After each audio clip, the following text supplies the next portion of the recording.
Chapter 445. In those few careless strokes, Guanbai had seen Zhou Ziheng's lone boat, his sword rising from the heavens, its aura truly majestic. But he could even more clearly see Qin Chongqing's sword. That sword was one word. Just one word. It was like a great dam, like an iron chain, like a rock, like a sword cutting one's throat. Guanbai's chest throbbed in pain.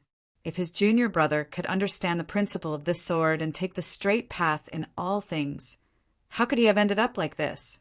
He looked at his confused schoolmates and said, "Qin Chongqing has practiced this sword at least 10,000 times. The confused students of the Heavenly Tao Academy asked, "This is enough?"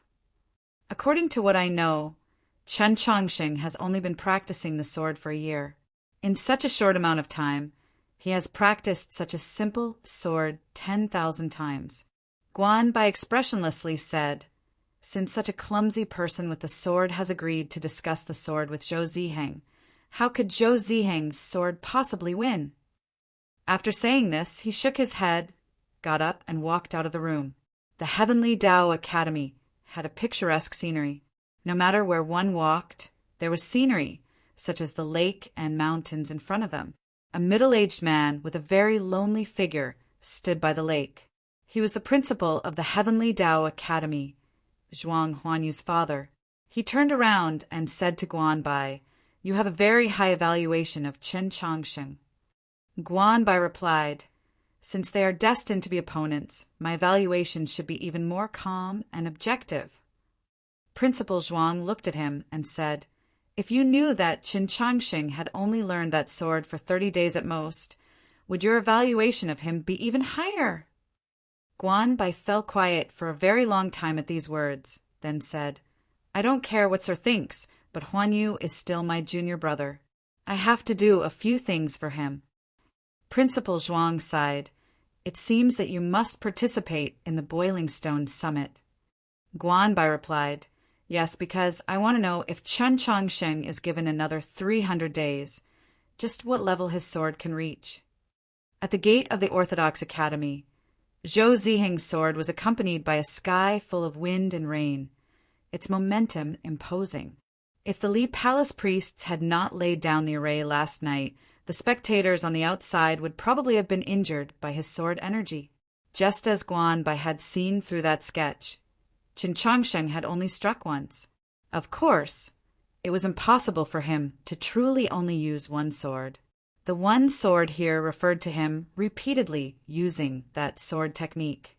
From the moment Zhou Ziheng's sword arrived with the wind and rain, to the moment the momentum of the gale and the huge wave was formed, he had always used that sword. In Guanbai's eyes, he was clumsy with the sword, so his use of the sword was naturally somewhat clumsy. It was the third sword that Su Li had taught him. This sword had a very stupid name, Stupid Sword. This sword looked very stupid. Sometimes it looked like he was carrying a pole, sometimes it looked like he was leading a horse, and sometimes it looked like he was about to commit suicide. In short, it didn't look like he was drawing a sword. The edge of the sword was never pointed outwards, and the body of the sword was always straight in front of him. This seemingly simple sword was actually not simple at all, because not even Su Li had managed to learn it. In reality, Qin Chongqing was the first person to learn the stupid sword. To learn this sword, nothing was needed. Talent, comprehension, nothing was needed. All one needed was constant practice, clumsily repeating it, and a firm belief that one could do it. Zhou Ziheng's sword was truly very powerful.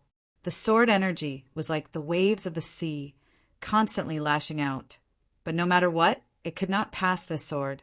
The sword in Qin Chongqing's hand became an iron chain pulled taut by a massive boat, a stubborn poplar tree. Zhou Ziheng's sword was like a lonely boat, but it was blocked. Zhou Ziheng's sword was like the wind and rain, but it was still blocked. No matter how exquisite Zhou Ziheng's sword techniques were, they were still unable to break through Qin Chongqing's defense. The edge of the sword stabbed against Qin Chongqing's sword countless times, sending out countless sparks. The two swords clashed, emitting a limitless brilliance. The vast majority of spectators were blinded by the light as they thought in shock. Zhou Ziheng is truly worthy of being a star condensation expert. His sword was like the wind, and in an instant, Qin Changsheng was forced to retreat step by step. Ordinary people could not understand the situation on the battlefield, but there were naturally people who could.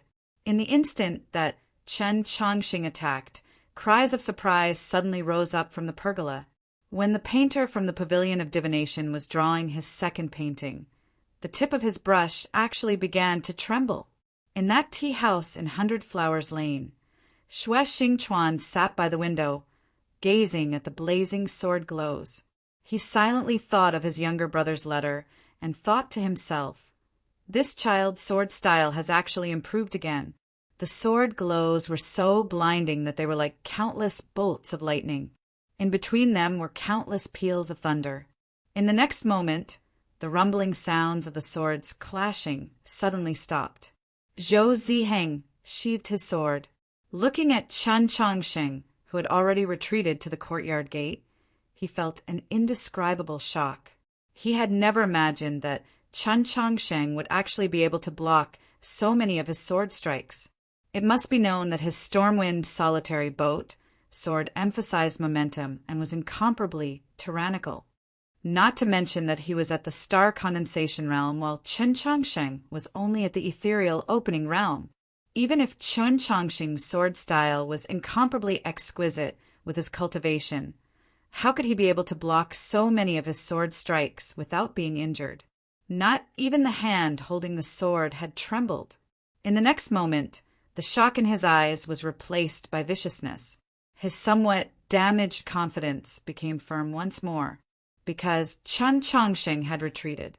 He did not let Zhou Ziheng's Stormwind solitary boat sword fall on his body, but he also could not stand still. In the end, he was only at the ethereal opening realm. Even if he had bathed in dragon blood and possessed a body and strength comparable to the star condensation realm, there was still a disparity that could not be made up for, especially since his meridians were severed. The amount of true essence he could output, let alone compare to Zhou Ziheng, was far from enough to compare to cultivators of the same level. Zhou Ziheng recalled the details of the previous battle. Every time the two swords clashed, the vibrations sent back by the swords confirmed this fact. In the tea house, Xue Xingchuan and the other important figures under the pergola also clearly saw this fact. Qin Changsheng's sword style truly was exquisite, and his strength was even more unimaginable. But he did not have enough true essence.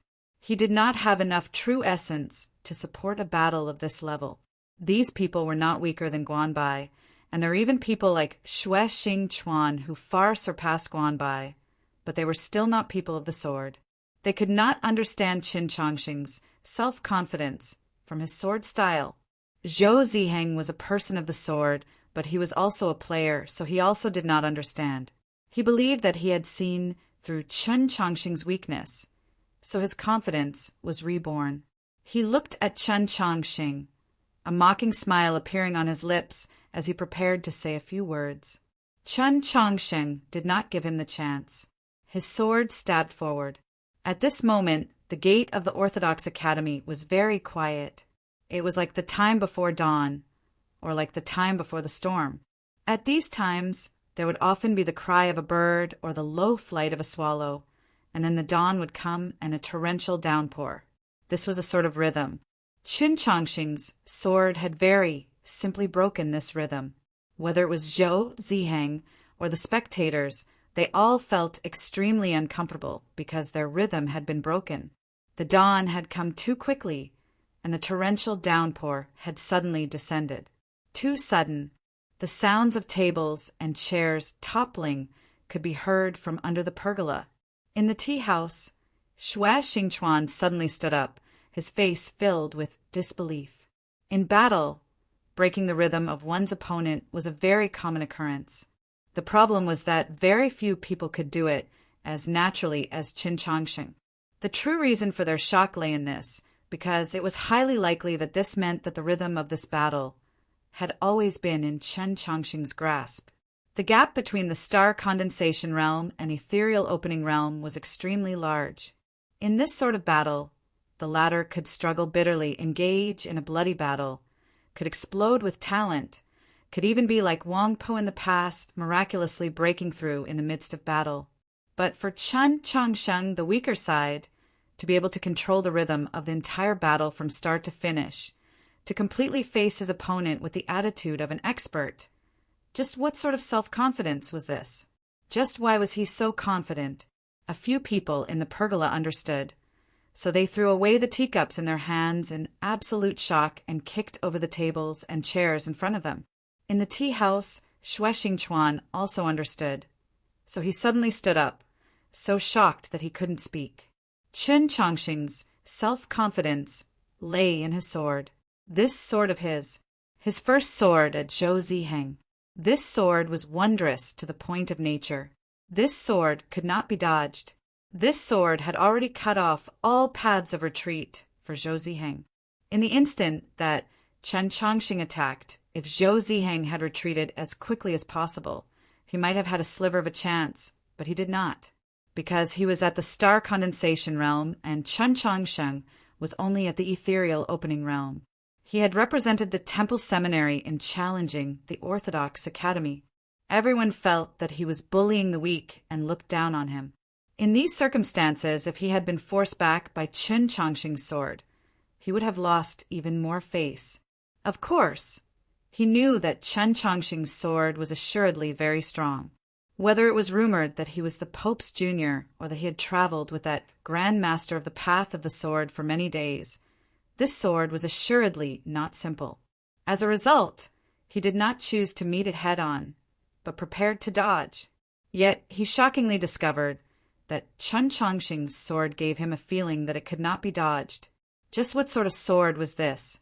At this most dangerous moment, Zhou Ziheng finally gave up on all his obsessions and returned to his heart as a swordsman. With a clear whistle, his long sword flew through the air and slashed out several times in front of him. An indescribable barrier appeared along with his sword aura, separating him from Chen Changsheng. On that barrier, beautiful starlight faintly flowed. This starlight came from his sword, but its source was an even higher place, the sky. This was the most powerful technique of a star condensation expert, and also the reason why the star condensation realm was called star condensation. Star condensation experts were able to forcefully convert their true essence back into starlight, as if their fated star had entered their body, forming their own domain. This was called the star domain. The star domain formed its own world. Within it, the radiance of the stars flowed endlessly, almost perfect. It could be said to be indestructible, and could only be crushed by a higher cultivation level or stronger true essence. A cultivation genius at the meditation realm still had a chance of surpassing cultivation levels to defeat an ethereal opening expert. For example, Luolua's innate talent in her bloodline was extremely tyrannical. At the meditation realm, she could easily defeat an ordinary initial stage ethereal opening cultivator. But for an ethereal opening cultivator to defeat a star condensation cultivator, it was basically impossible. This was because of the existence of the star domain. Unless absolutely necessary, Zhou Ziheng definitely did not want to use the star domain, because that would make him look too unsightly. But at this moment, he had no choice but to use it, because Chen Changxing's sword was truly too terrifying. In front of the Orthodox Academy, the starlight glowed as if it wanted to compete with the sun in splendor. Cries of alarm rose from the crowd, and one could faintly hear the sound of cursing. In the awning, some people sat back down, especially those important figures that supported the Tianhai clan, who all revealed faint smiles. Xue Xingchuan did not sit down, but continued to watch. In the star domain, Zhou Ziheng's complexion was very unsightly. Even if he won today's battle, it would be too unsightly a victory. However, victory was always better than defeat. Separated by the faint radiance of the stars, he gazed at Chen Changxing's sword. He very much wanted to tell his opponent Although you can't defeat me, you can still be proud that you were able to force me to use my star domain." These words were not bad. They had the demeanor of a senior expert. As Zhou Ziheng thought this, he was prepared to wait until Chen Chongqing's sword was blocked by the star domain and his own sword easily won. He would then say these words in front of the crowd. Then he heard a squelch. What was this sound? It was the sound of a sword stabbing into a body. It was the sound of Chen Chongqing's sword stabbing into his body. Without the slightest pause, Chen Chongqing's sword pierced through his star domain, stabbing into his chest. His face instantly paled.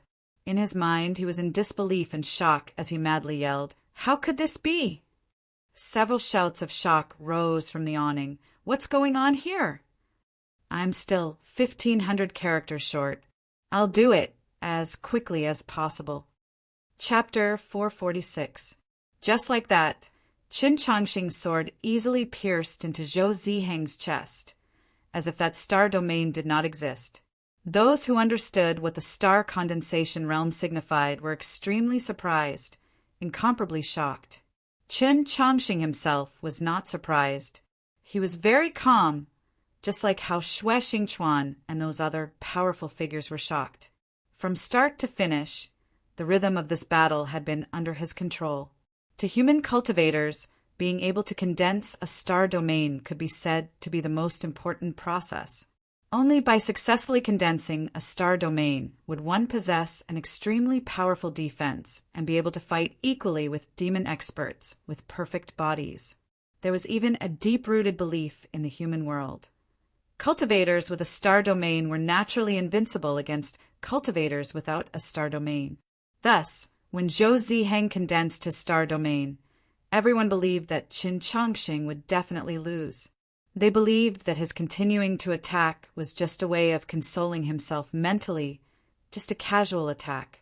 Zhou Ziheng also thought this way, but Chen Chongqing had never thought this way because he had learned the sword on his own. There had never been any rules. He had never believed, or perhaps didn't know, that a sword of a relatively low level could not break through a star domain. Later on, when he learned the sword from Su Li, he became even less disciplined. It was to the extent that the first sword Su Li taught him was how to break through the star domain of a star condensation expert. This was naturally the first sword he had learned from Su Li in the wilderness, the intellectual sword. On that morning a few days ago, Tian Haier had come to the gate of the Orthodox Academy to let loose a torrent of abuse. Zhou Ziheng had stood by his wheelchair in silence, and it had been like this for the next few days. Chen Chongqing did nothing. Everyone believed that he was enduring, waiting for the Li Palace to appear. Later on, they also believed that he was waiting for Tang 36 to come out of the mausoleum of books. Yes, he truly was waiting, but he was also preparing, especially after he learned that those two Sacred Hall archbishops were targeting the Orthodox Academy and had once more brought up the matter of the all-school martial exhibition. For this sword, he had prepared for a very long time. Through Priest Xin, he had grasped a great deal of information on Zhou Ziheng. When the Orthodox Academy's gate was filled with obscenities, he was reading in the library, reading the history of the Hall of Subjugation, the story of the Temple Seminary, and that sword style called the solitary boat storm rain sword. He knew of Zhou Ziheng's life experiences, knew that he was cold, greedy, selfish, and loved fame. He found 7 battle records of Zhou Ziheng and knew that his left shoulder had been seriously injured once. He also knew that this person liked to eat crabs from Clear Lake Restaurant. Countless things related to Zhou Ziheng appeared in Chen Chongqing's mind. It could even be said that in certain aspects he understood Zhou Ziheng better than Zhou Ziheng. This information was summarized in his mind, and then he began to sort it out, categorize it, and then began to calculate and deduce. He wanted to find the weakness of Zhou Ziheng's sword technique and the weakness of Zhou Ziheng's star domain. Even the real star domains in the night sky were leaving space from time to time as they moved, let alone the human star domains. Back in the wilderness, when he was facing Xue, he or Liang Hongzhuang, When his sword was about to reach his body, he had been able to find the weakness of his opponent's star domain. This time, he had spent a long time calculating in the Orthodox Academy, so breaking Zhou Ziheng's star domain was not strange at all. Not breaking it would be truly strange, so he found it and broke it. The intellectual sword was not a sword, but a battle method of calculation and deduction. From his silence at the beginning, to his sudden agreement yesterday, to the stupid sword, to his retreat before the stone steps, to the glimmer of dawn before the chirping of birds, to the torrential rain before the low flight of swallows. All of this was the intellectual sword. The sword technique he had truly used was the most ordinary technique of the true sword of the orthodoxy, called troubling rain. Zhou Ziheng's star domain had a beautiful appearance, but it was actually not solid. This was the weakness that Chen Changsheng had calculated. As for its specific location, it was right in front of his feet. Troubling rain's sword struck out.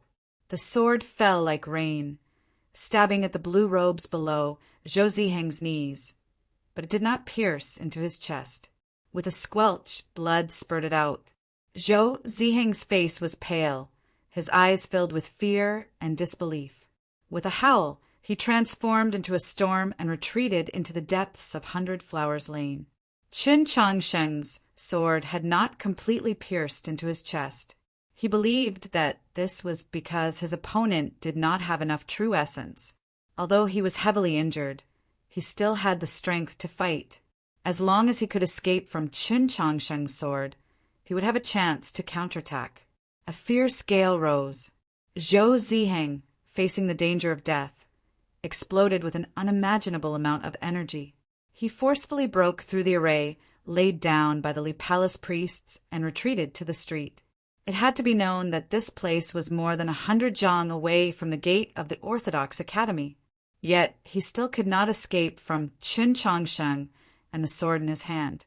Zhou Ziheng suddenly realized that he had forgotten something. Before this trial of the sword, the Tianhai clan had prepared a great deal of information on Qin Changsheng. Although he had only glanced over it out of self-confidence, he still remembered that this youth had, for some reason, learned the Yesher step of the demons.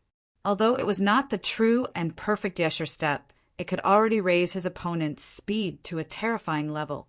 Normally, Zhou Ziheng would still have countless methods to deal with this, but right now, in his panic, he only cared about retreating, so he had no time to think about these things.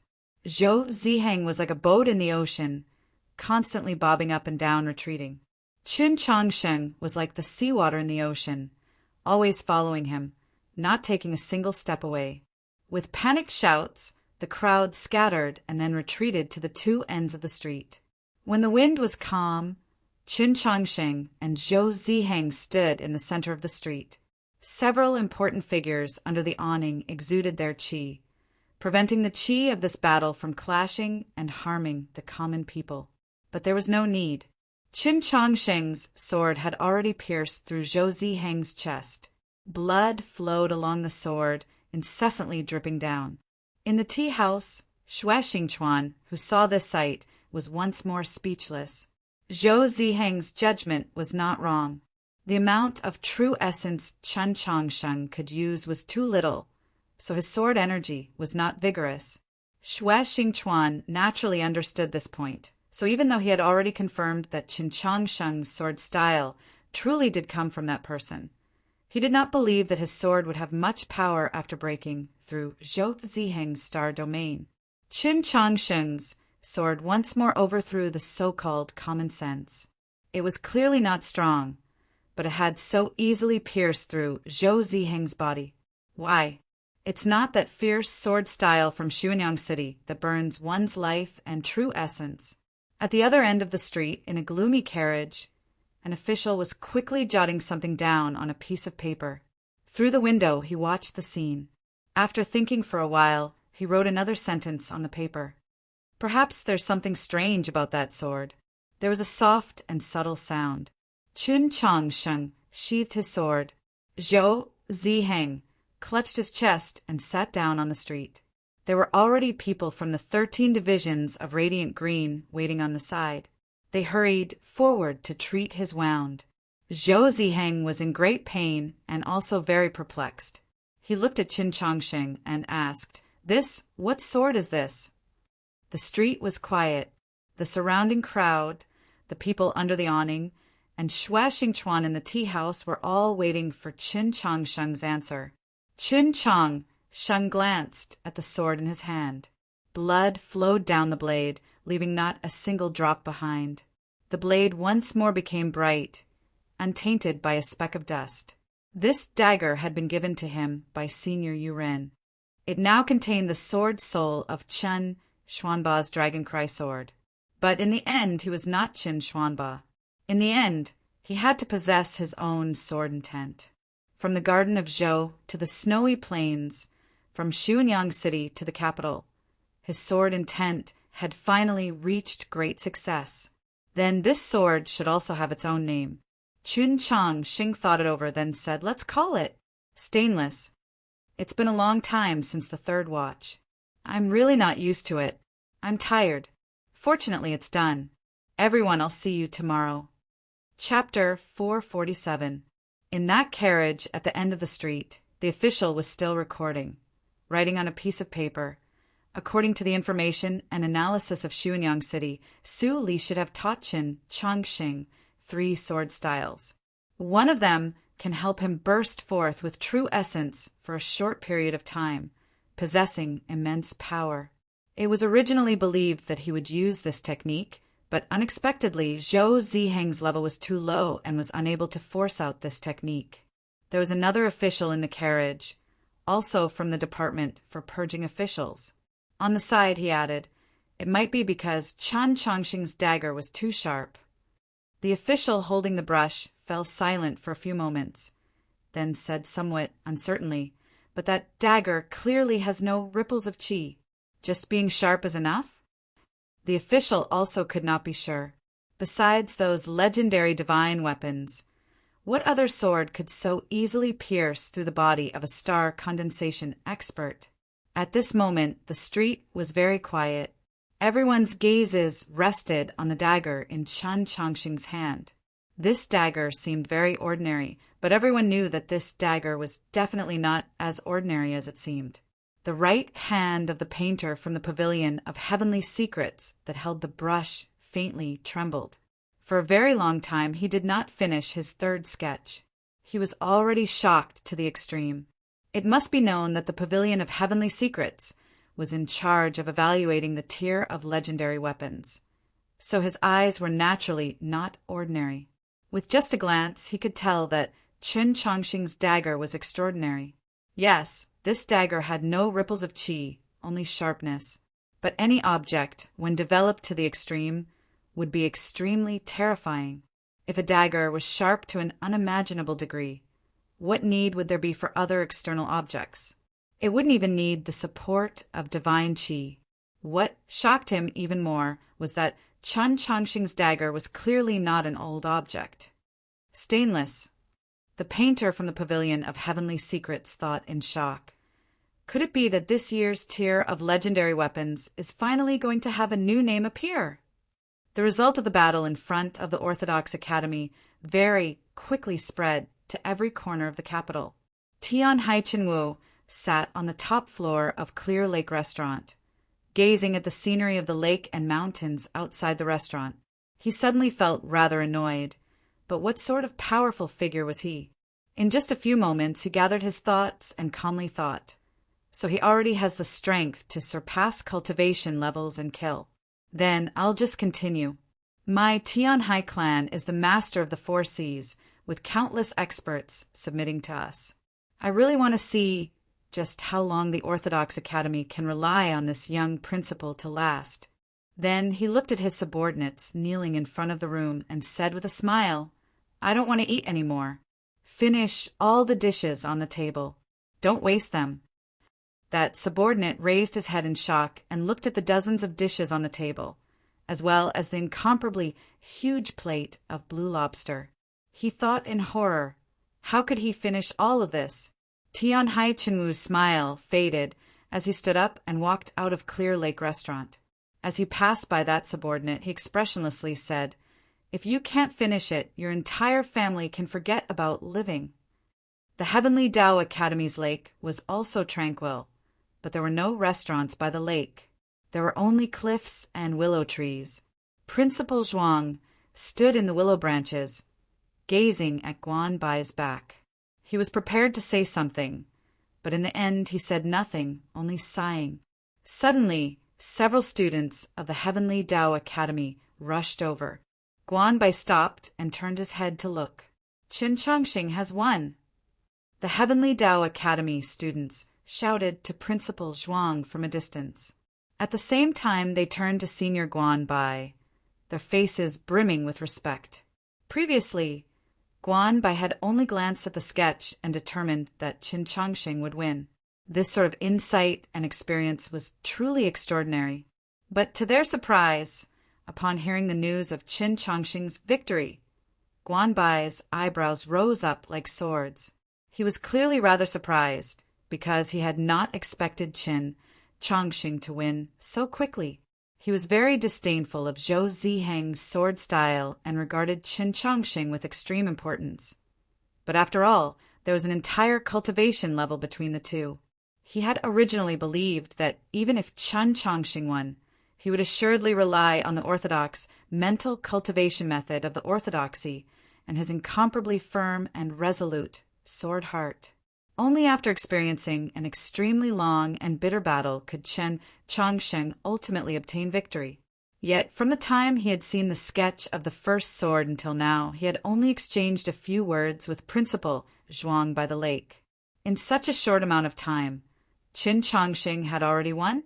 What sword style did he use? Guan Bai asked. "I don't know." The Heavenly Tao Academy students shook their heads, then hurriedly handed over the second sketch that had just been sent over to Guan Bai. Guan Bai took the sketch and saw that the paper was covered in countless lines, so disorderly that it was difficult to describe them. From the drawing, both sides should have used many swords. Not even that teacher from the Pavilion of Heavenly Secrets could draw them clearly. "It's just that the time doesn't seem right no matter how you calculate it," a Heavenly Tao Academy student said in confusion. Guan Bai gazed at the several hundred very thin and faint lines on the paper. Creasing his brow, he said, "They're not sword slashes, they're star domains." The Heavenly Tao Academy students were even more shocked, thinking, Zhou Ziheng has moved his star domain so quickly? Just how strong was Qin Changxing? What shocked them even more was that Zhou Ziheng had moved his star domain, but Qin Changxing had actually won.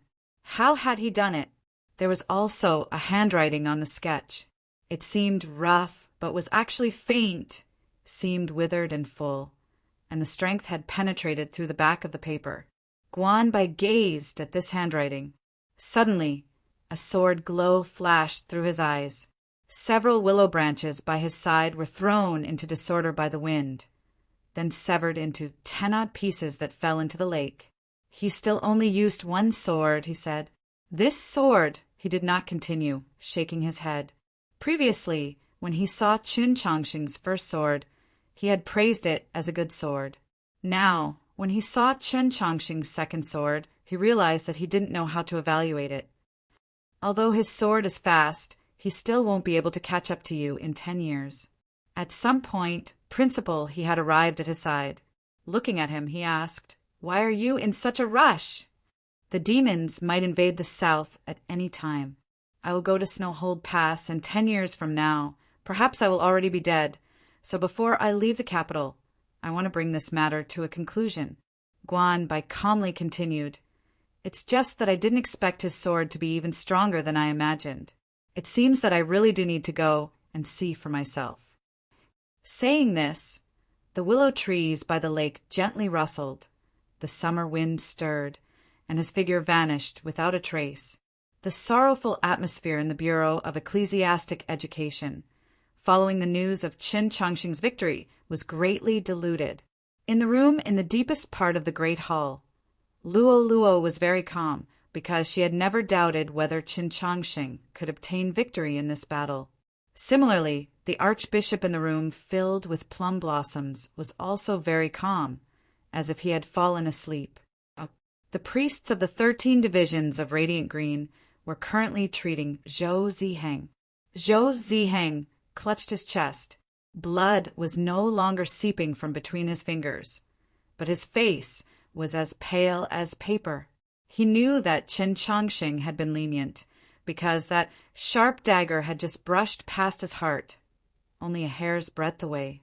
As long as Chen Chongqing's wrist trembled or released the tiniest sliver of true essence, he would have destroyed his ethereal palace and died on the spot. When he thought of the graceful sword Chen Chongqing had used to break through his star domain, Zhou Ziheng felt an incomparable fear. In a trembling voice, he asked, Just what sort of sword is this?" Yes, he was not asking about the dagger in Chen Chongqing's hand, but about the sword style. In the end, he was a person of the sword. After his crushing defeat, what he wanted to know the most was this. Chen Chongqing knew that he was naturally not asking about the vexing night rain he had used at the end, but how he had broken through his star domain. But he naturally would not give too detailed an explanation. He only said, "This is a sword style that Senior Su Li passed down to me." Upon hearing the 2 words Su Li, the quiet street exploded with noise, the crowd erupting into discussion.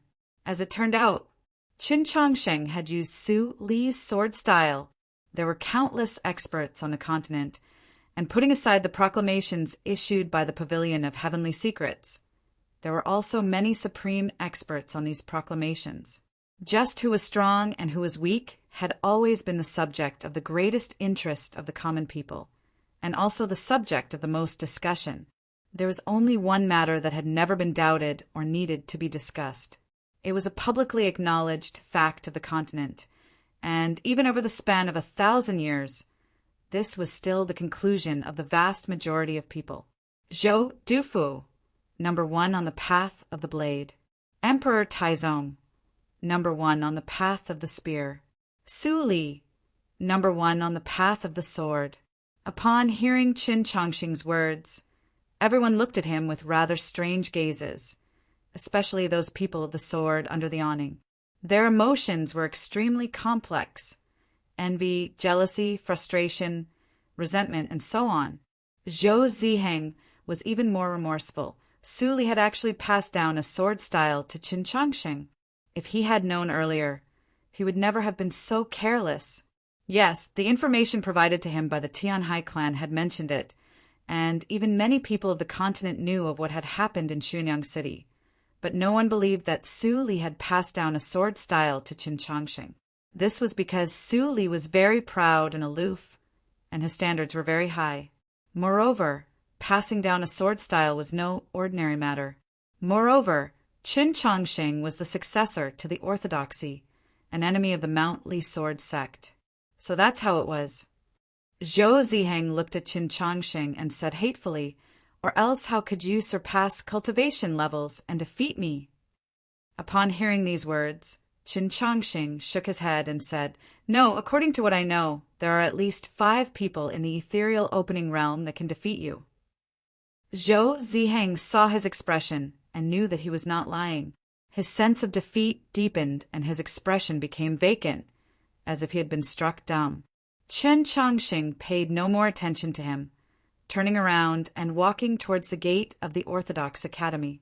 Seeing his back, many shouts rose from the crowd. Some wanted him to say something, while others directly asked him to say the names of those 5 people. The people on the street had all come to see the excitement, so they naturally loved excitement the most. Upon hearing the last 2 sentences of Chen Chongqing and Zhou Ziheng, they naturally wanted to know, in Chen Chongqing's eyes, just which ethereal opening genius could surpass cultivation levels and defeat a star condensation expert. Chen Chongqing said nothing.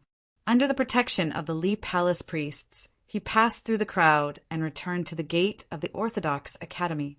A carriage had already been prepared in front of the gate, with Xian Yuan driving. The carriage passed through 100 Blossom Lane, passed through the crowd, and arrived on the street. The people looked at the carriage, feeling very curious. Orthodox Academy had just won their first battle, and now they were leaving? Where were they going?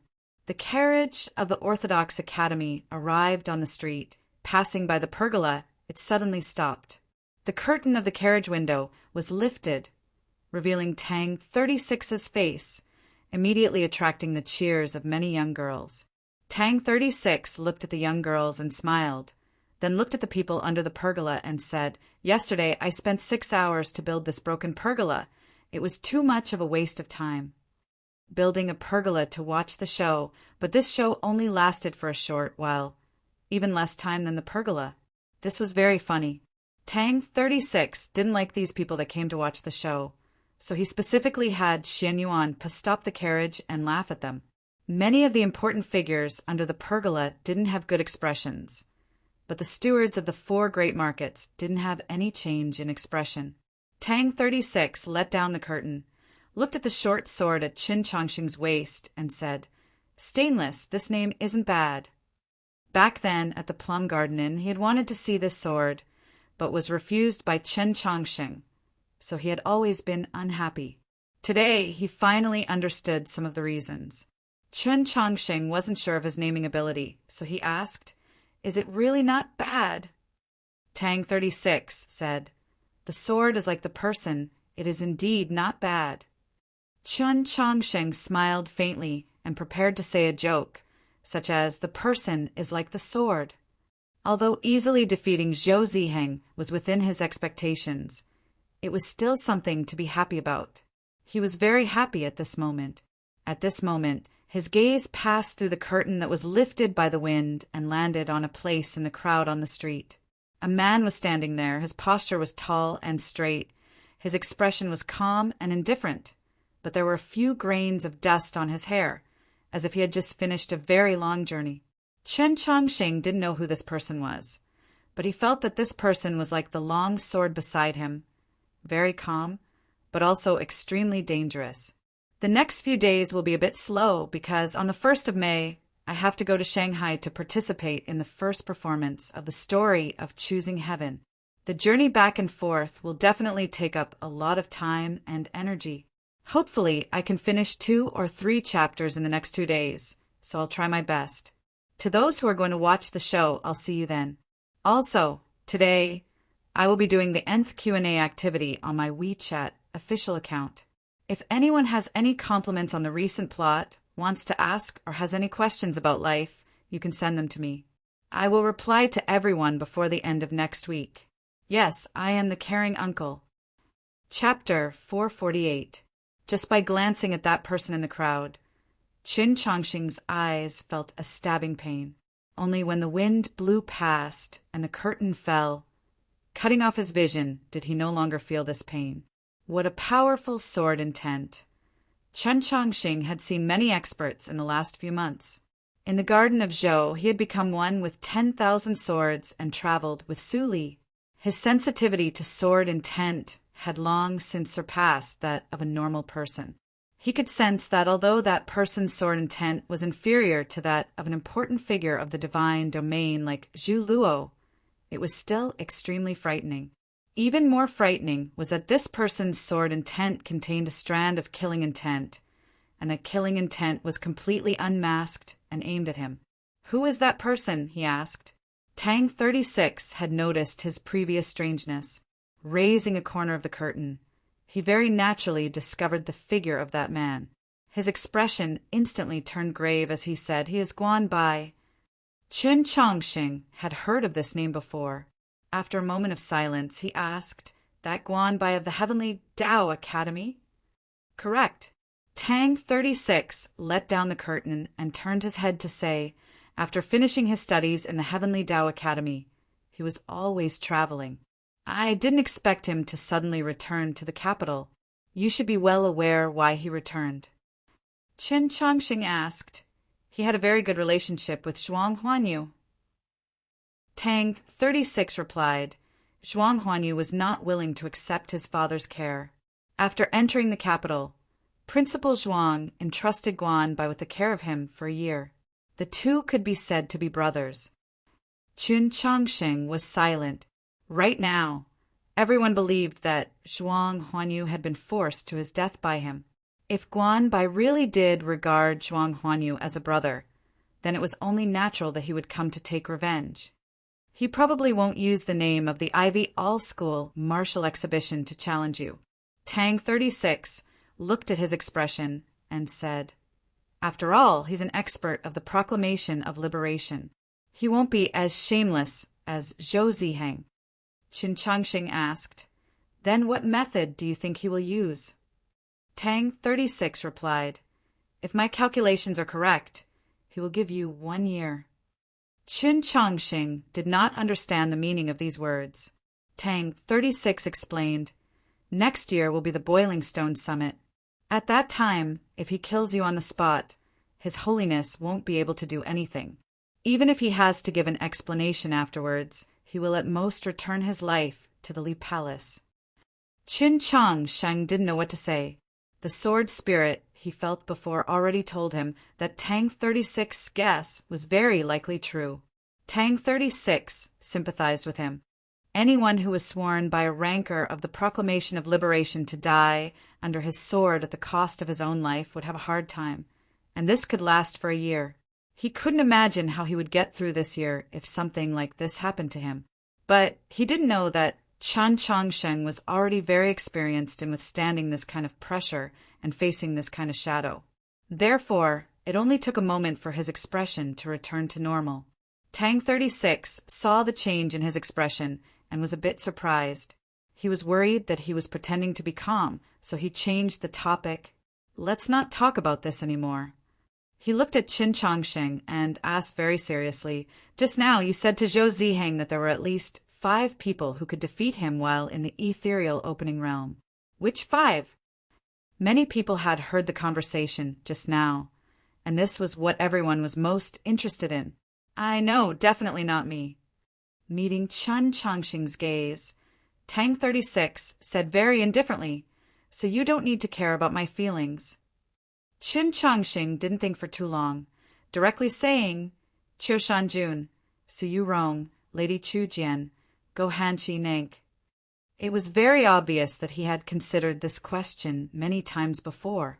In his view, besides himself, these 5 people all had the ability to defeat the star condensation, Zhou Ziheng, while in the ethereal opening realm. Qiu Shanjun, Su Yu Rong, and Go Hanchi should have the ability. I've only heard a few rumors about that demon princess before.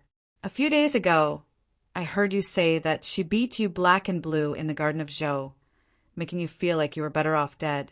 It seems that if she wanted to deal with Zhou Ziheng, it would naturally be very easy. But who is Lady Chu Jian? How come I've never heard of her? Tang 36 looked at him curiously and asked, regarding the story of the plains of the unsetting sun. Qin Changxing had only told Luo Luo all the details. He had never mentioned that genius elf girl to Tang 36. Now that he heard Tang 36's question, he didn't know how to answer. When he thought about the unknown fate of that girl, he grew even more silent. Tang 36 could see that his current mood was rather strange, so he didn't continue asking. Thinking that he would find some time in the future to ask, he asked, "Where are we going right now?" Qin Changxing replied, "To receive someone."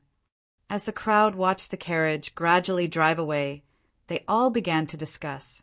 They all wanted to know just where the youths of the Orthodox Academy were in such a hurry to go after completing that shocking battle of surpassing cultivation levels. The people responsible for the construction of the 4 great markets went up to ask if they should begin tearing down the pergola, but they received a negative answer. The Celestial Pole Market was the strongest of the 4 great markets and had the deepest background. Everyone's gazes fell on their chief steward. The chief steward glanced at the nearby steward of the Heavenly Fragrance Market and said, "There are still many matches to be held. This broken pergola, we naturally have to keep it for now." No one had any objections because everyone had thought it through. The Orthodoxy's new rules had already been issued. Starting tomorrow, there would be many more people coming to challenge the Orthodox Academy. Qin Changxing's victory today did not signify the end. On the contrary, this was only the beginning. There were many things in the world that were like this. Whether it was life or work, how could it be so easy to come to an end? The vast majority of the time it was boring, dull, and repetitive. For example, the two officials of the department for purging officials in the carriage at the end of the street had just finished recording and preliminary analysis of today's battle. Now, they still had to continue their work. Just after the Orthodox Academy's carriage left, this carriage also slowly began to move, following from a distance. The two carriages traveled through the streets of the capital, one in front and one behind. Along the way, countless pieces of information from the spies and eyes of the department for purging officials spread throughout the capital were transmitted to the carriage in the back. The two officials of the department for purging officials were also very curious as to where the Orthodox Academy's carriage in front was going. Of course, besides curiosity, they also needed to know its whereabouts and goal. The Orthodox Academy's carriage did not take any detours, nor did it have any intention of concealing its tracks, so the tracking proceeded very smoothly. But the expressions of the two officials in the carriage in the back grew more and more solemn, the shock in their eyes growing deeper and deeper. No matter how they looked at it, they felt that this route was very familiar, because every morning when they woke up, they would follow this route to work. If the Orthodox Academy's carriage continued forward, it would arrive at a certain place. That place was called the Zhou Mansion, also known as Zhou Prison. Of course, that place also had a relatively more official name, the Yamen of the Great Zhou Dynasty's Department for Purging Officials. His mental state is at its lowest. For some inexplicable reason, perhaps because he wants to save a manuscript, he's anxious. Chapter 449. The Tang Old Master left out one of the 4.5 words he feared. Also, Chen Chongqing and Su Yurong plundered so much wealth from the Garden of Zhou. Where did it all go? I really did forget. I really am not sensitive enough to these things. I admit my mistake. In the future, I will be even more serious. In a few days, when Su Yurong returns to the capital, I will go back and forth to look for it. I believe that I will find it very beautifully. As I said the day before yesterday, the updates will slow down in the next few days. It will continue until I confirm that I have enough, or until I return to the Qing Kingdom. The office of the Department for Purging Officials was in the main alley of the Northern Military Department. Although it was called an alley, it was actually a very wide, straight street, able to accommodate 2 carriages side by side. At this time, there were also 2 carriages in the alley, one in front and one behind. There was no one in the carriages, but there were quite a few people outside the alley. Moreover, as the news spread, more people would probably appear. The people outside the alley were the spies of the various powers of the capital. They only dared to look at the estate from the entrance of the alley, not daring to approach. The estate seemed very ordinary and did not give off any sinister feeling, but there was not a single person in the alley below the stone steps. Chen Chongsheng stood in front of the gate of the estate, taking out his name card and handing it over to an official. His expression and movements were rather stiff. This was the first time he had handed over his name card to pay a formal visit. He had never done something like this before, so he could not help but be somewhat nervous. Of course, the root cause of his nervousness was still the estate itself. Let alone him. Xian Yuan Po's breathing was also very heavy. Even the normally fearless Tang 36 was very quiet at this moment. In truth, after the carriage passed through the main street of the stone workshop and turned into the main alley of the Northern Military Department, confirming Chen Chongqing's destination, he had not opened his mouth to speak. This estate was the office of the Department for Purging Officials and also Zhou Tong's residence, the legendary Zhou Prison. To many people, especially the subjects of the Great Zhou Dynasty, this estate was the most sinister and frightening place on the continent, even more frightening than Xuelao City in the land of demons. Because Xuelao City was too far away, but Zhou Prison was right next to it. The reason why this estate was sinister and frightening was naturally because of the powerful figure that lived within. The name of Zhou Tong could stop children from crying at night. This was not some literary description, but something that had truly happened. Other than that, there were many similar stories. It was said that several decades ago, the son of the current Minister of Rights had drunk too much wine in a certain brothel and wanted to force himself on a famous courtesan to spend the night. Just as he was about to succeed, he suddenly heard someone shouting outside the door that Zhou Tong had arrived. The son of the minister was so frightened that he lost control of his bowels, and from then on, he was unable to do anything else. Of course, this did not mean that Zhou Tong was a good person willing to help the people of Jingdo educate their children or be willing to save women in distress. This only showed how terrifying his name was in people's hearts. The entire world knew that Zhou Tong was a cruel and ruthless official, a sinister and evil villain who had harmed countless innocent commoners and unyielding officials. It could be said that Su Li had killed far too many people with his sword, making him a target that many people wanted to kill. Then, everyone in the world wanted to kill Zhou Tong. Even the officials in the same camp as him sometimes wished for him to quickly die. There were even times when some people felt that the heavens had allowed a person like Zhou Tong to appear as a punishment for the human world. According to the normal development of a story, a person like Zhou Tong would at most have a momentary momentum. He should have long since been executed by a heroic emperor, or perhaps transformed into a wisp of smoke by an otherworldly expert. But he did not. This was because he was an extremely high-ranking minister of the great Zhou dynasty, protected by countless soldiers and experts. Moreover, he himself was a star condensation expert. Crucially, he was the divine empress's most trusted dog. There were countless people in the world who opposed the Tianhai divine empress's rule. About 70% of them did so because she was a woman, and the remaining 30% basically did so because of the evil deeds Zhou Tong had done. This was because no one was a fool.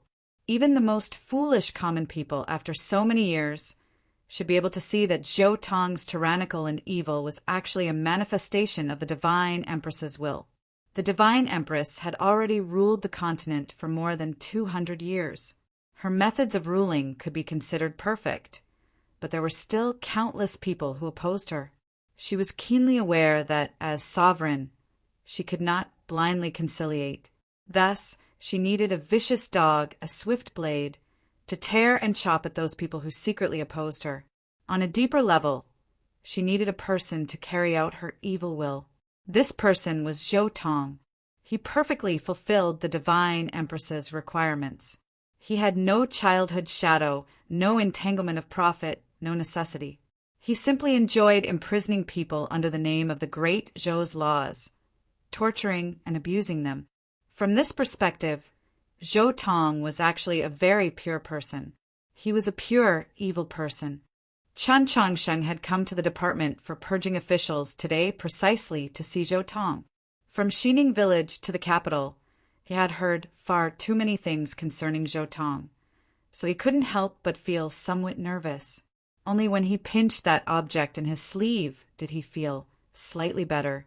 Brought into the estate by an official of the department for purging officials, he had not expected that this rumored to be incomparably sinister and frightening estate would actually be so quiet and beautiful. They were brought to a courtyard in the deepest part of the city. The courtyard was not very large, with 2 crabapple trees planted within it.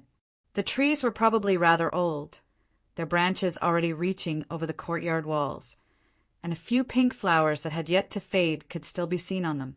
Xian Yuan turned his head, nervously taking stock of his surroundings. Tang, 36, slightly arched his brows, seemingly thinking of something. Chen Changsheng, on the other hand, was recalling the buildings and environment he had seen on the road, attempting to calculate where Zhixio was imprisoned. He was currently at the peak of ethereal opening. In an ordinary sect, he could already be considered an expert. Although he still could not sense the world, he already had some intuition in this aspect, especially after learning the intellectual sword from Su Li. But this seemingly ordinary estate clearly had an array that far surpassed his current cultivation level. Let alone finding where Zhixio was imprisoned, the more he thought about it, the more he realized that he had even somewhat forgotten the path he had taken to enter. Just at this moment, a voice rang out. Surpassing cultivation levels at ethereal opening to defeat star condensation. This is the first time in 10 years that something like this has happened. This will assuredly shock the entire continent. Right now, you are in high spirits, your sword intent at its peak, and you drove straight into the main alley of the Northern Military Department. From a military point of view, this is very good. Isn't charging through a pass on a single horse a type of marching an army? But I've never heard that you were skilled in this. Now that I think about it, it was probably Suli who taught you this on the road. The voice was very calm, very ordinary, but for some reason, upon hearing this person's voice, Qin Changxing and the other two felt like they had seen a sea of blood. In this sea of blood, countless women and children were weeping in despair, gradually sinking into oblivion. Qin Changxing knew that this was an illusion, so he was not nervous, even though he did not understand why this person had created this scene for him to see. With a slight movement of his spiritual sense, like a cool breeze, he awoke and gazed at the middle-aged man that had suddenly appeared in the small courtyard. The middle-aged man was naturally Zhou Tong. His face was pale, as if he had not seen the sun for many years. His expression was calm, like that of a village teacher. His lips were extremely thin, making him seem especially callous. He wore an official's robe, but there was no trace of an official's prestige, only a thick stench of blood. Chapter 450. The small courtyard was deathly still. Qin Changxing had seen Zhou Tong before, and not just once, but this was his first time truly seeing Zhou Tong. He saw the real Zhou Tong. He saw Zhou Tong's pale face, his lips as thin as knives, and his crimson official's robe as red as blood. He sensed an unimaginably terrifying qi, and the stench of blood grew thicker and thicker, as if it was real. His gaze finally fell on Zhou Tong's hands. Those hands were very slender, and their fingernails were very clean. There was not a speck of dirt, much less blood. But he knew that these hands had killed countless members of the Qin imperial clan and officials loyal to the imperial clan, and had even dug out the eyes and hearts of countless people. Qin Changxing felt his heart beat faster and faster, and then he suddenly had a thought. Zhou Tong's hands were very suitable for wielding swords. So he replied, "Senior Su Li even taught me the sword on the road." The sword was used to kill. Words were like swords, breaking through the opponent's power. Qin Changxing did not understand these things, but he very naturally responded. On the tens of thousands of li journey back south, the things Su Li had taught him had always remained in his body, constantly displaying their effects. Tang 36 and Xian Yuan woke up, their faces vigilant. Zhou Tong silently smiled. The remnant blossoms on the crabapple tree began to fall, a few of them landing on Qin Changxing's shoulder. The sinister pressure in the small courtyard instantly vanished without a trace, and the thick stench of blood disappeared, leaving behind only the faint fragrance of flowers. No one said anything. After a while, Zhou Tong looked at Qin Changxing and said, "Not greeting this official is being rude." Silence. Just as Qin Changxing was thinking about how to respond, the silent Tang 36 suddenly spoke. "What is your identity? What is your status?" As he asked this question, he stared into Zhou Tong's eyes like he was staring at a dangerous viper. Zhou Tong slightly narrowed his eyes. He had not expected that this young master of the Tang clan would actually have the courage to question him, and be so rude. Not waiting for his reply, Tang 36 continued. "Qin Changxing is the principal of the Orthodox Academy. In terms of status, he is only below His Holiness the Pope in the Orthodoxy, and His Excellency is only a chief official of the Department for Purging Officials, a trifling second rank. Even if the Divine Empress bestowed kindness upon His Excellency and bestowed the title of Duke of the third rank, how could His Excellency be mentioned on the same level as my principal? If there is a need to greet, it should be Milord first." Zhou Tong looked at Tang 36 and said with a faint smile, Even your father does not dare to speak to me like this. Tang, 36, said, That's why Grandpa said that my father is not as good as me. Zhou Tong said, If that's the case, shouldn't I be the one to greet first? There was no emotion on Tang 36's face. He was not frivolous, not proud, not proud. He was just extremely calm and focused. He said, Of course. Zhou Tong raised his brows and said, If that's the case, it should be you first. Tang 36 said, Xian Yuan and I are his students. We are accompanying him. Zhou Tong asked, With whom? Tang 36 said, Follow the headmaster. I am the dean. Chen Changxing finally caught up to the rhythm of the two and very formally introduced himself. I am the principal of the Tradition Academy, Chen Changxing. Zhou Tong was silent for a very long time, and then he lightly tidied his official robe. The red official robe was particularly eye-catching among the fragrant crabapple flowers. Then he clasped his hands in greeting and asked, Dean Chen, what business do you have here today? Wofu Zheshio is a student of the Tradition Academy. Qin Changxing looked at him and said, I have come to take him back. The small courtyard was quiet and secluded, while the government office of the Department for Purging Officials was already heavily guarded. Countless people had already gathered outside the alley to the north. The entire capital was in a tense mood. Everyone knew why Chen Changxing had come to see Zhou Tong today, but probably no one could have imagined that Chen Changxing would so calmly and naturally state his request, because he had already confirmed his identity. He was the principal of the Tradition Academy, and Zheshio was a student of the Tradition Academy. For the principal to care for his own student was a matter of heaven and earth. It was a matter of heaven and earth that even Zhou Tong sighed, thinking, just how many things has that monster Su Li taught this youth? Then he smiled and said, according to the imperial court's request, I have imprisoned Wofu Zheshio. In order to release him, Dean Chen requires the Divine Empress's decree or the documents from the Court of Judicial Review and the Ministry of Justice. Ever since the Department for Purging Officials appeared, the Court of Judicial Review and the Ministry of Justice had become decorations, or perhaps vassals of the Department for Purging Officials. As long as Zhou Tong did not nod his head, the Court of Judicial Review and the Ministry of Justice could not close any case. I have been well versed in the Taoist canon since I was a child, Qin Changxing suddenly said. Tang 36 and Xian Yuan glanced at him, thinking, why is he saying this now? Zhou Tong knew that he still had something to say, so he quietly waited. Qin Changxing looked at him and continued, I have confirmed that Your Excellency directly took over the case of the Garden of Zhou from the Li Palace. The Ministry of Justice and the Court of Judicial Review simply did not file it. Zhou Tong asked, so what? Chen Changxing replied, I am well versed in the Taoist canon and know the laws of the Great Zhou like the back of my hand. I am very sure that there is no law that supports Your Excellency's continued imprisonment of Wofu Zheshio. Zhou Tong silently smiled at him. Qin Changxing said, Your Excellency, please release him. Zhou Tong took out a snow-white handkerchief from his sleeve and lightly wiped the corner of his mouth.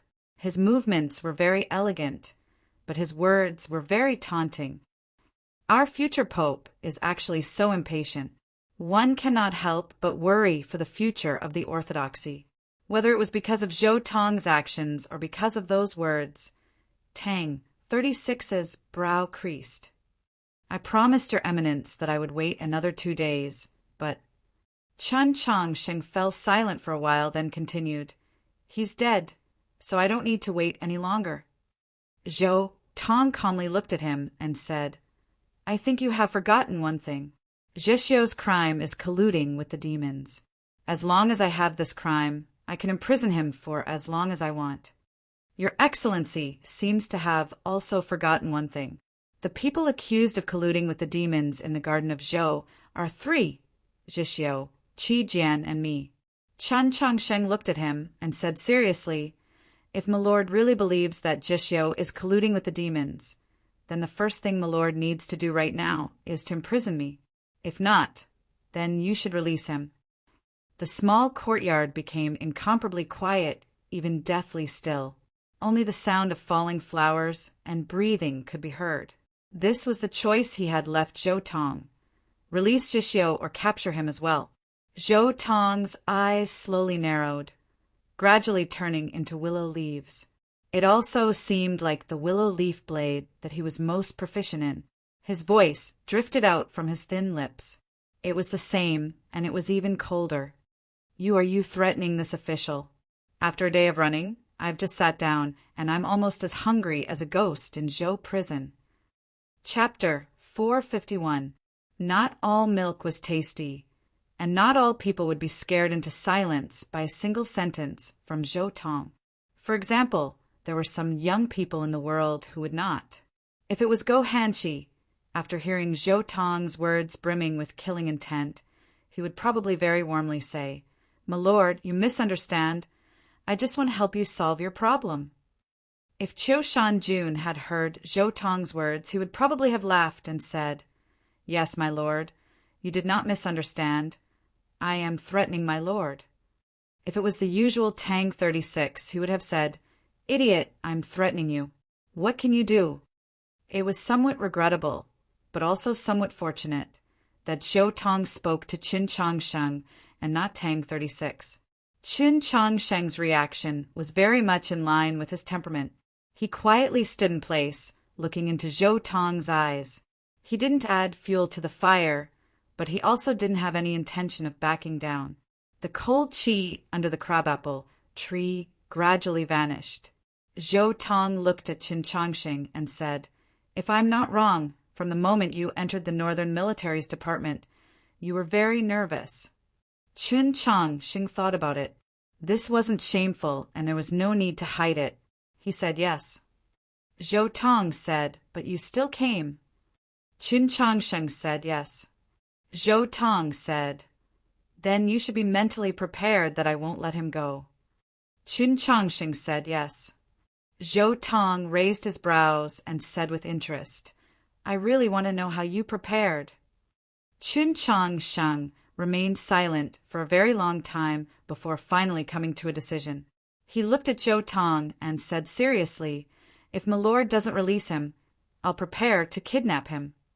The courtyard became silent once more. The crabapple flowers slowly fell to the ground. Tang 36 and Xian Yuanpa looked at Qin Changsheng. No one knew what they were thinking. No one knew if their hearts were in turmoil, but at least they didn't show it on their faces. Zhou Tong was also looking at Qin Changsheng. This time he was looking very seriously. Qin Changsheng's eyes were clear and calm, so it was easy to see his thoughts, even the deepest thoughts. Zhou Tong looked at it seriously, so he could easily see that Qin Changsheng was serious.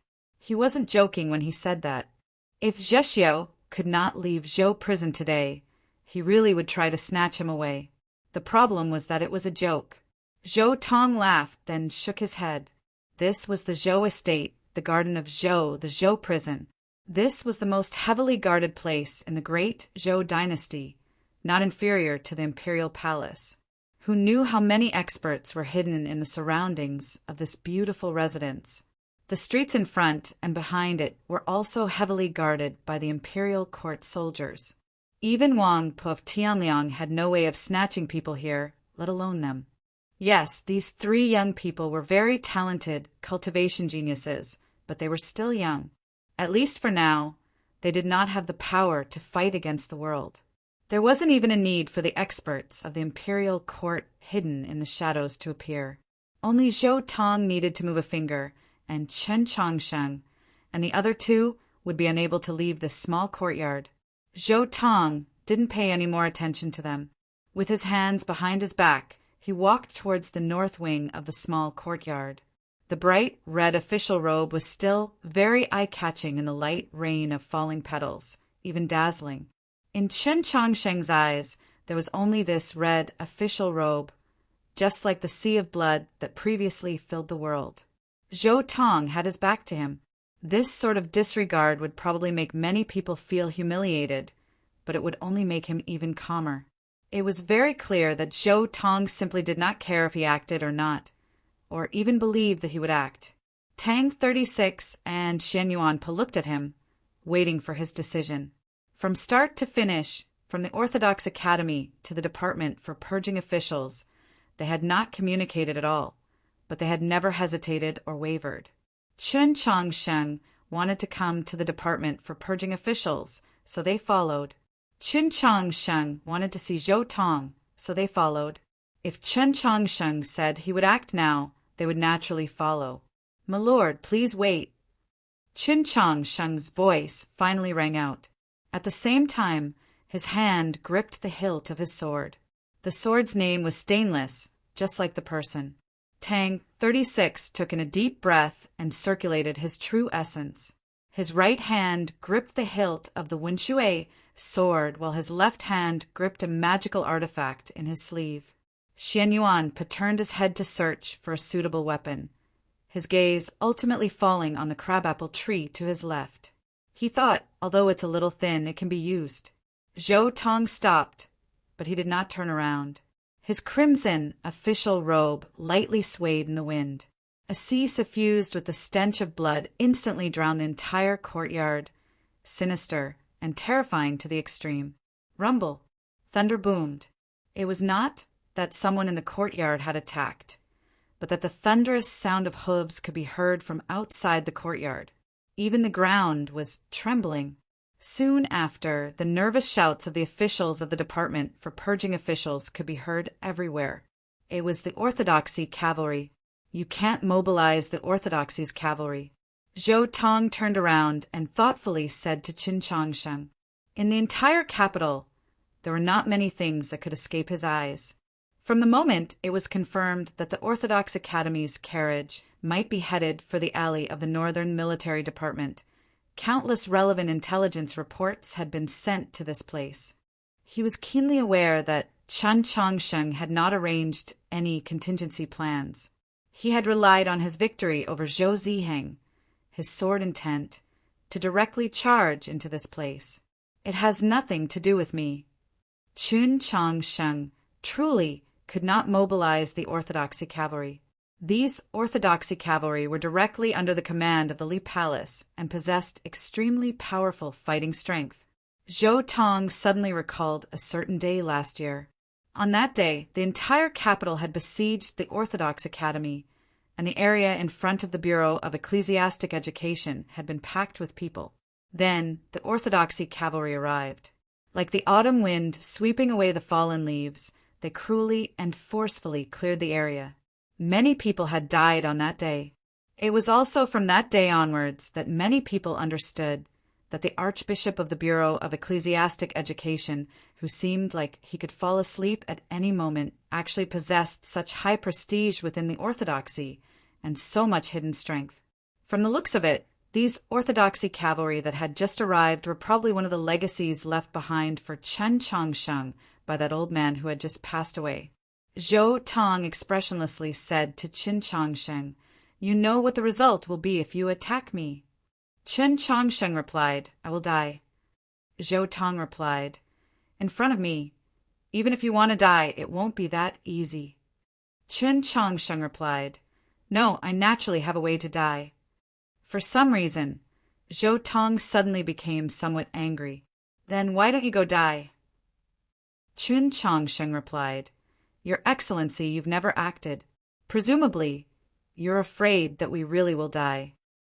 Zhou Tong sneered, "What do I have to be afraid of?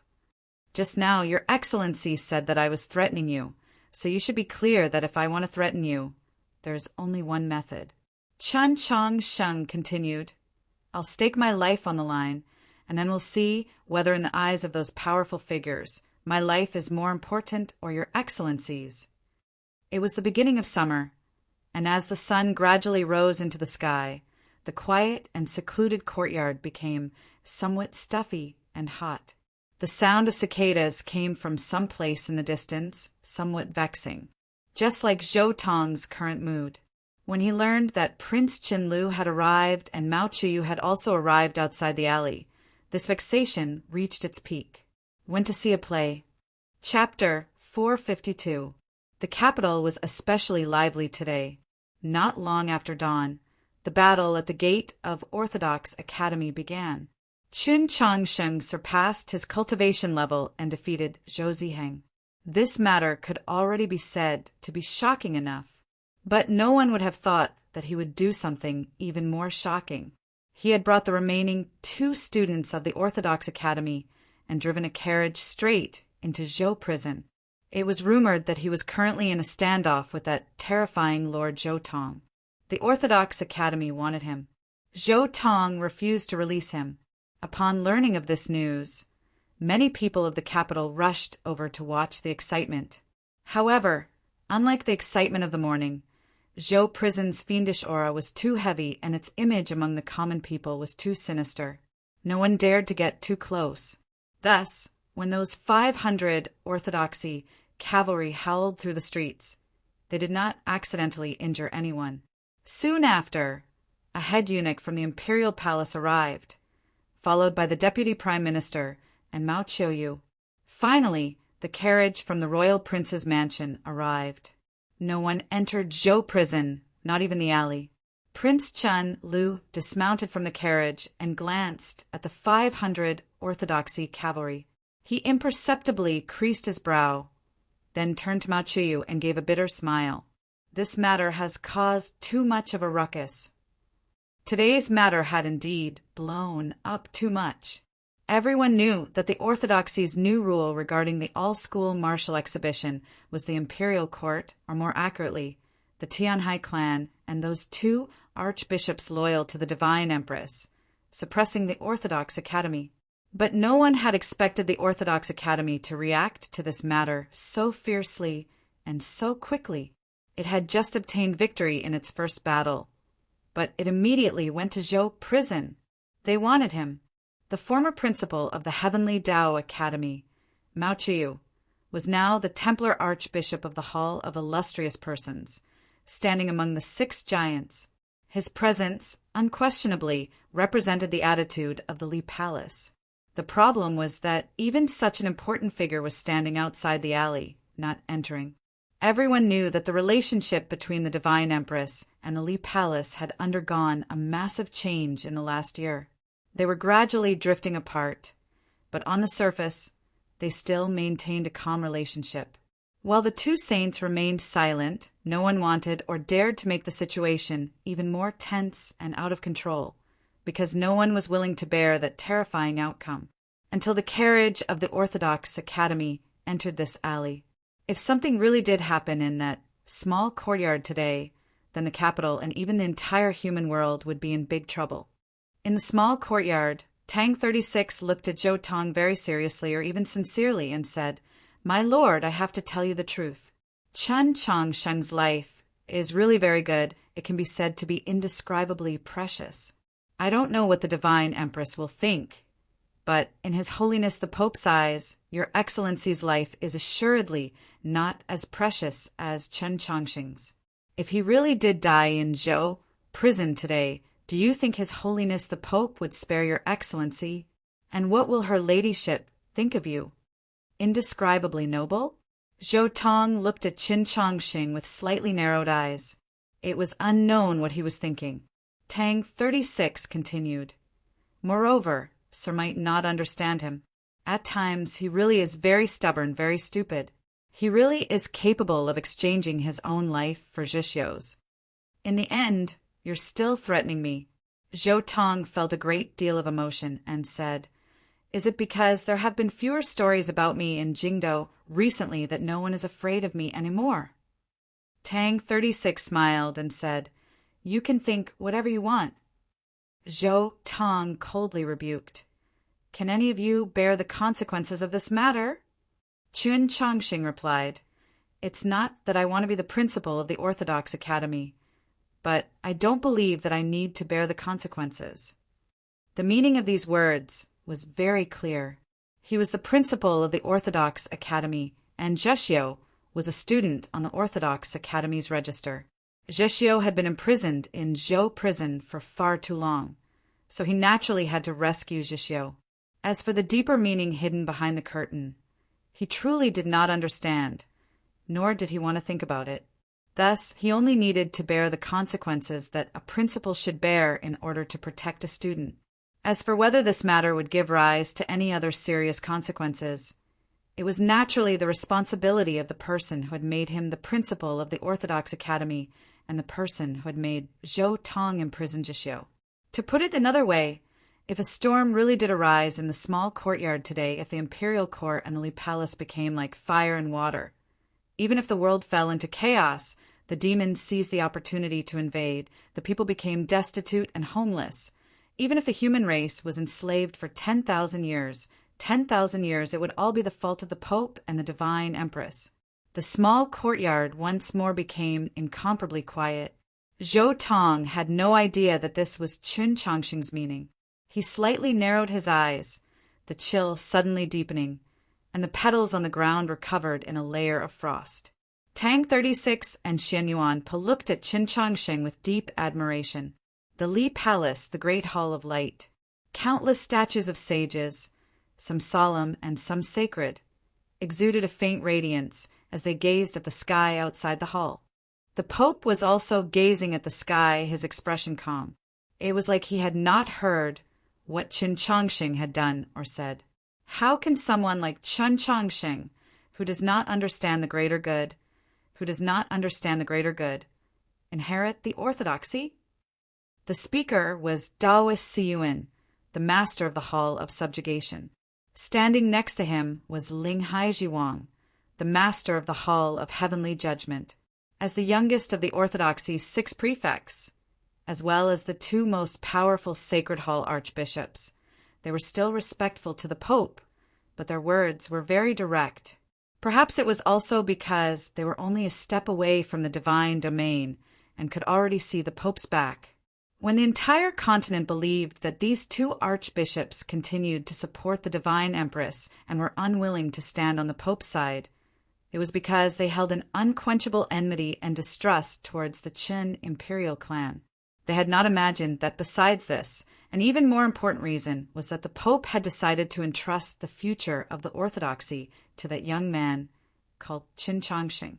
The 2 Sacred Hall archbishops could disregard secular authority, but they could not disregard the divine succession.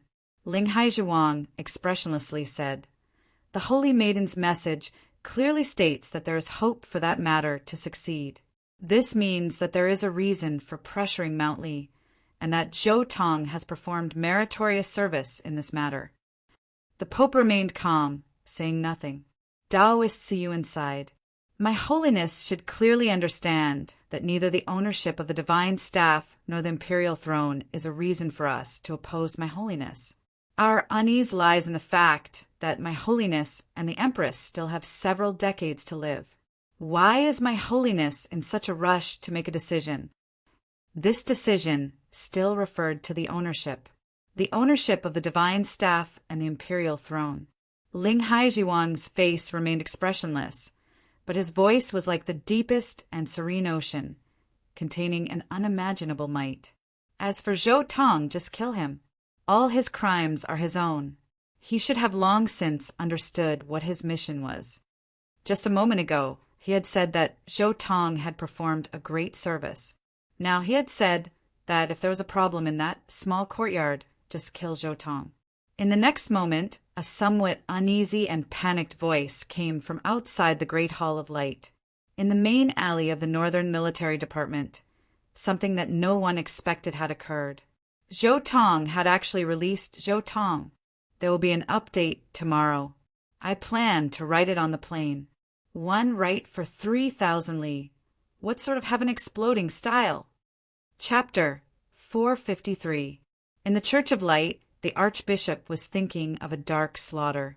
In order to resolve this conflict caused by the youths of the Orthodox Academy, in order to give this matter a conclusion that everyone could accept, if the Pope no longer protected Qin Changxing, Zhou Tong could naturally die. However, Zhou Tong was no ordinary person. Just when everyone believed that the small courtyard filled with drifting crabapple blossoms had reached an impasse, he was still unwilling to accept the conclusion arranged by someone else. He gave the world an unexpected conclusion. The Pope drew back his gaze from the sky and turned to Ling Haizhiwang, faintly smiling. Ling Haizhiwang's voice suddenly shattered, like countless dark seawater instantly bursting into white foam. Just what does he want to do? Many years ago, my older sister was raped and killed by the son of a prince. Yes, not the heir, nor was he some favored son. He was just a very ordinary son, the son of a concubine. I'm even willing to bet that the prince didn't even know if he had this son or not, because he was like a breeding pig, having 40-some sons and a pile of daughters. But in short, he was surnamed Qin. Zhou Tong looked at Qin Changsheng, his eyes very cold, but in their depths was a sliver of tyrannical memories. How could the imperial court care about such a minor matter? The capital government and the warden's office did not dare to go to the prince's estate to capture him. Thus, this matter was gradually forgotten by everyone. In the end, only I was left to remember how heavy the rain was that day, how many wounds were left on my older sister's naked body by wild beasts. Yes, it was very difficult to forget. If you were me, what would you do? The crabapple blossoms in the small courtyard had fallen, covering the ground like snow, but there was also a hint of blood mixed within. Qin Changsheng and the other two did not know why he was bringing up these old matters, nor did they know how to respond. Of course I would kill, Zhou Tong calmly said. In order to kill that prince's son, yes, at the time, I even wanted to kill that prince as well. I prepared for a very long time, prepared to use my life to exchange for a moment of pleasure. But just when I was prepared to charge into the prince's estate, I was stopped by a person. That person was the Empress. He gazed in the direction of the imperial palace, his eyes abnormally complicated. After a long period of silence, he continued to murmur, "The Empress told me that the mark of an immature person is that he is willing to die a heroic death for a certain reason. The mark of a mature person is that he is willing to live humbly for a certain reason." Zhou Tong withdrew his gaze and looked towards Qin Changsheng, calmly and seriously saying, "Do you understand?" Qin Changsheng seriously thought about it, then shook his head and said, "I understand, but I can't do it." Zhou Tong laughed and said, "Who can do it?" I didn't agree with the Empress's words, so I still pulled out my saber and charged into the mansion. Fortunately, the Empress only used one finger to knock me out. Tang 36 asked, "And then?" Zhou Tong said, "Later on I naturally understood, so I began to endure and endured for a very long time." Tang 36 remembered a certain bloody case in the capital that shocked the entire continent. He had some suspicions, but he wasn't sure.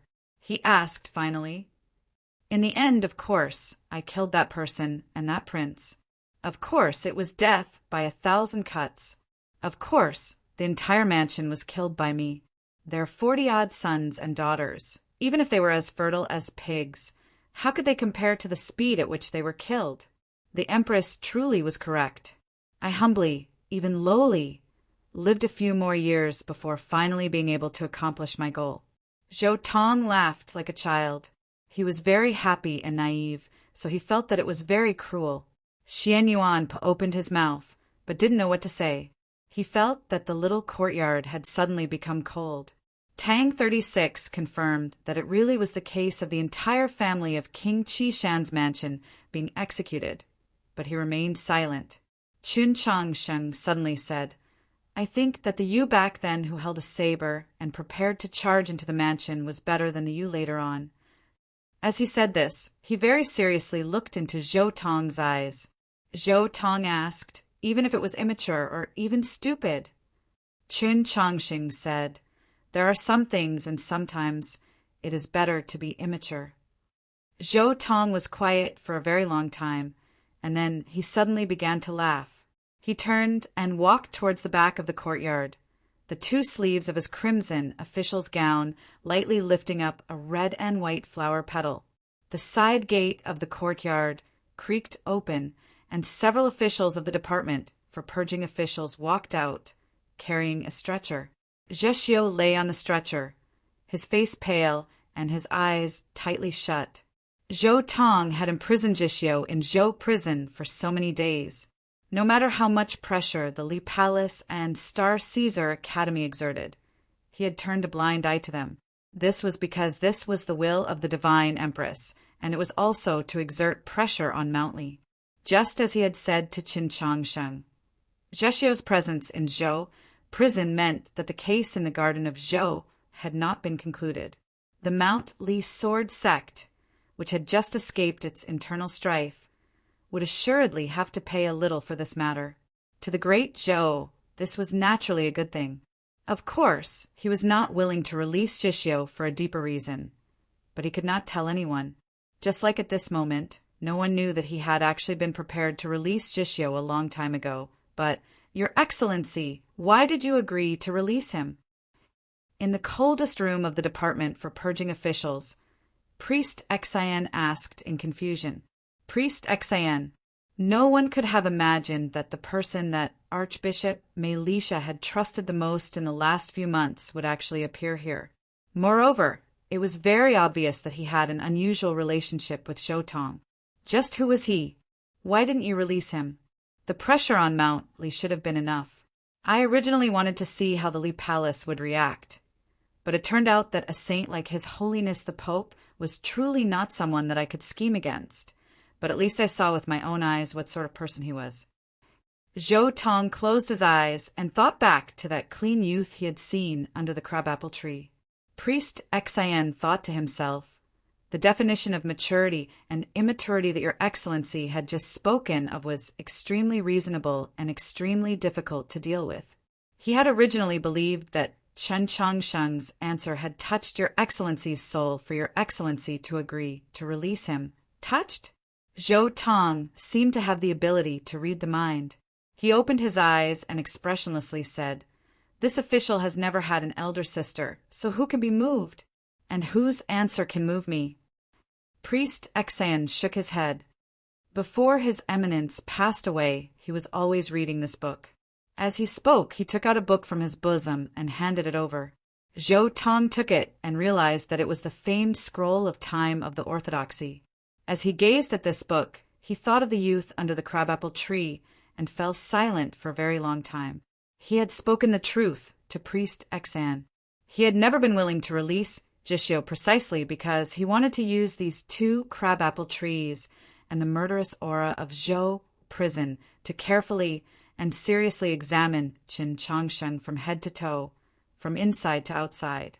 To him, this was the most important matter, even more important than Jishio and the cold intent of those two archbishops to erase him, because he wanted to see a period of time on Qin Changsheng's body. The Qin kingdom is very windy and the plane can't land. I left at 7 a.m. and am still stuck in Changchun Airport. What is this so-called? Why? I actually wrote an update. I love myself. Chapter 454. It was unknown whether or not Zhou Tong had seen that passage of time on Qin Changsheng's body. At this moment, he was looking at the scroll of time in his hands. The scroll of time was also known as the Canon of Flowing West. It was the most important and at the same time the most profound and incomprehensible of the Taoist scriptures of the Orthodoxy. It took the meaning of the river flowing west and could not be slowed. It spoke of the wondrous attainments of the Taoist sect related to time. Mei Lisha had not forgotten to look at this Taoist scripture before his death. What did this mean? Zhou Tong gazed at those cryptic and incomprehensible words in the canon of Flowing West and silently pondered. Priest Xian continued to narrate what had happened in that room, filled with plum blossoms. He said that Principal Shang was a very extraordinary person. Zhou Tong slightly narrowed his eyes, his gaze suddenly becoming cold and sharp. When a person was on the verge of death, their words had to be believed. An extraordinary priest like Mei Lisha had long ago become indifferent to life and death. Why did he look at this Taoist scripture before his death? Why did he suddenly mention that person who had vanished for many years? Priest Xian paused for a moment, recalling the bishop's final sigh. He said that he was very curious as to how the life of the next pope would be recorded in the Taoist scripture. Zhou Tong's eyebrows rose. There was no wind in the quiet room, but his red official's gown began to rise and fall, like a sea of blood had come to the mortal world. The exterior depended on the state of mind. This was proof of the mental impact that Priest Exayan had relayed to him, because he had faintly grasped a clue from these words and this book. The next pope? The entire continent knew that, unless something too extraordinary occurred, the next pope of the Orthodoxy would assuredly be Chen Chongqing. As the staunchest promoter of this matter, Mei Lisha naturally would not have any other thoughts. So why was he curious about the records of Chen Chongqing's life and found this matter very interesting? Or did he believe that the future history books would have a different view of this matter? Just what was this matter? What was the most important thing in one's life? Meritorious deeds or moral cultivation? Zhou Tong's official's gown began to flutter more and more intensely. The room was filled with the stench of blood, countless waves rising from the sea of blood, just like his current mood. Priest Exayan's face was deathly pale. He was almost unable to endure this terrifying pressure, but he also did not dare to retreat. Suddenly, all the pressure vanished without a trace. Zhou Tong's raised eyebrows slowly calmed down, his eyes no longer sharp. His official's robe draped over his body, an unfathomable smile appearing on his face. Do you know what is the most important thing in a person's life? The most important thing? Priest Exayan could not understand why the Lord would suddenly ask such a question. The smile on Zhou Tong's face became more and more sincere, like a blooming flower, but when matched with his sinister qi, it seemed more and more strange. The most important thing in one's life is not one's realm of cultivation, nor is it one's power or authority, but the date of one's birth and death. He walked to the door and gazed at the 2 crabapple trees. Listening to the rumbling of wheels coming from the even further alley, he said, whether it's the classics of the Orthodoxy or the history books, in order to record a person's life, the first thing that needs to be confirmed, and also the first thing that must be clearly written in the first sentence, is the year and month of your birth, as well as the place. Only by confirming this information can we determine just who that person is. Priest Exayan walked behind him, not knowing how to respond. He could faintly sense that although Zhou Tong appeared very calm, he was actually very nervous in the depths of his heart. What matter or discovery could make a terrifying figure like Zhou Tong so nervous? The crabapple blossoms have already withered. The great prison has its own divine might, but he stands within it, unmoving like a lake. Zhou Tong's eyes narrowed again, but this time they were not as sharp as swords. Instead, they were filled with confusion and unease that even he himself did not notice. Priest Exayan also wanted to know if the Lord had achieved his most important goal by arranging such a large array, other than clearly seeing the intentions of certain important figures. Zhou Tong wanted to see what kind of person Chen Chongqing was, or rather, he wanted to see what kind of person Chen Chongqing was. It was just that it was usually said to be unmoving like a mountain. So why did he use the words unmoving like a lake to evaluate Chen Chongqing? He's very similar to a person. Zhou Tong's face suddenly revealed a hint of fear. He's very similar to the Chan Xuanba in the secret records of the palace. Priest Exayan did not understand. In the history books and folklore, Chan Xuanba was the strongest expert of the Chen imperial clan in the past 1,000 years, on par with Emperor Taizong. He had always been famous for being violent and crude. So how was he similar to Chen Chongqing? And why did he say it was the Chan Xuanba in the secret records of the palace? The Lord naturally had the opportunity to come into contact with those secret records of the palace. Perhaps the Chan Xuanba recorded in those records was different from the Chen Xuanba in the rumors? Our mighty Emperor Taizong changed all the history books and the Taoist canons that could be changed, so Chen Xuanba naturally became a crude martial artist who did not understand the bigger picture. Zhou Tong said with a mocking tone, who could have imagined that the real Chen Xuanba was actually a very quiet person? Priest Exayan felt that these 2 unrecognized evaluations were somewhat familiar, and then he remembered.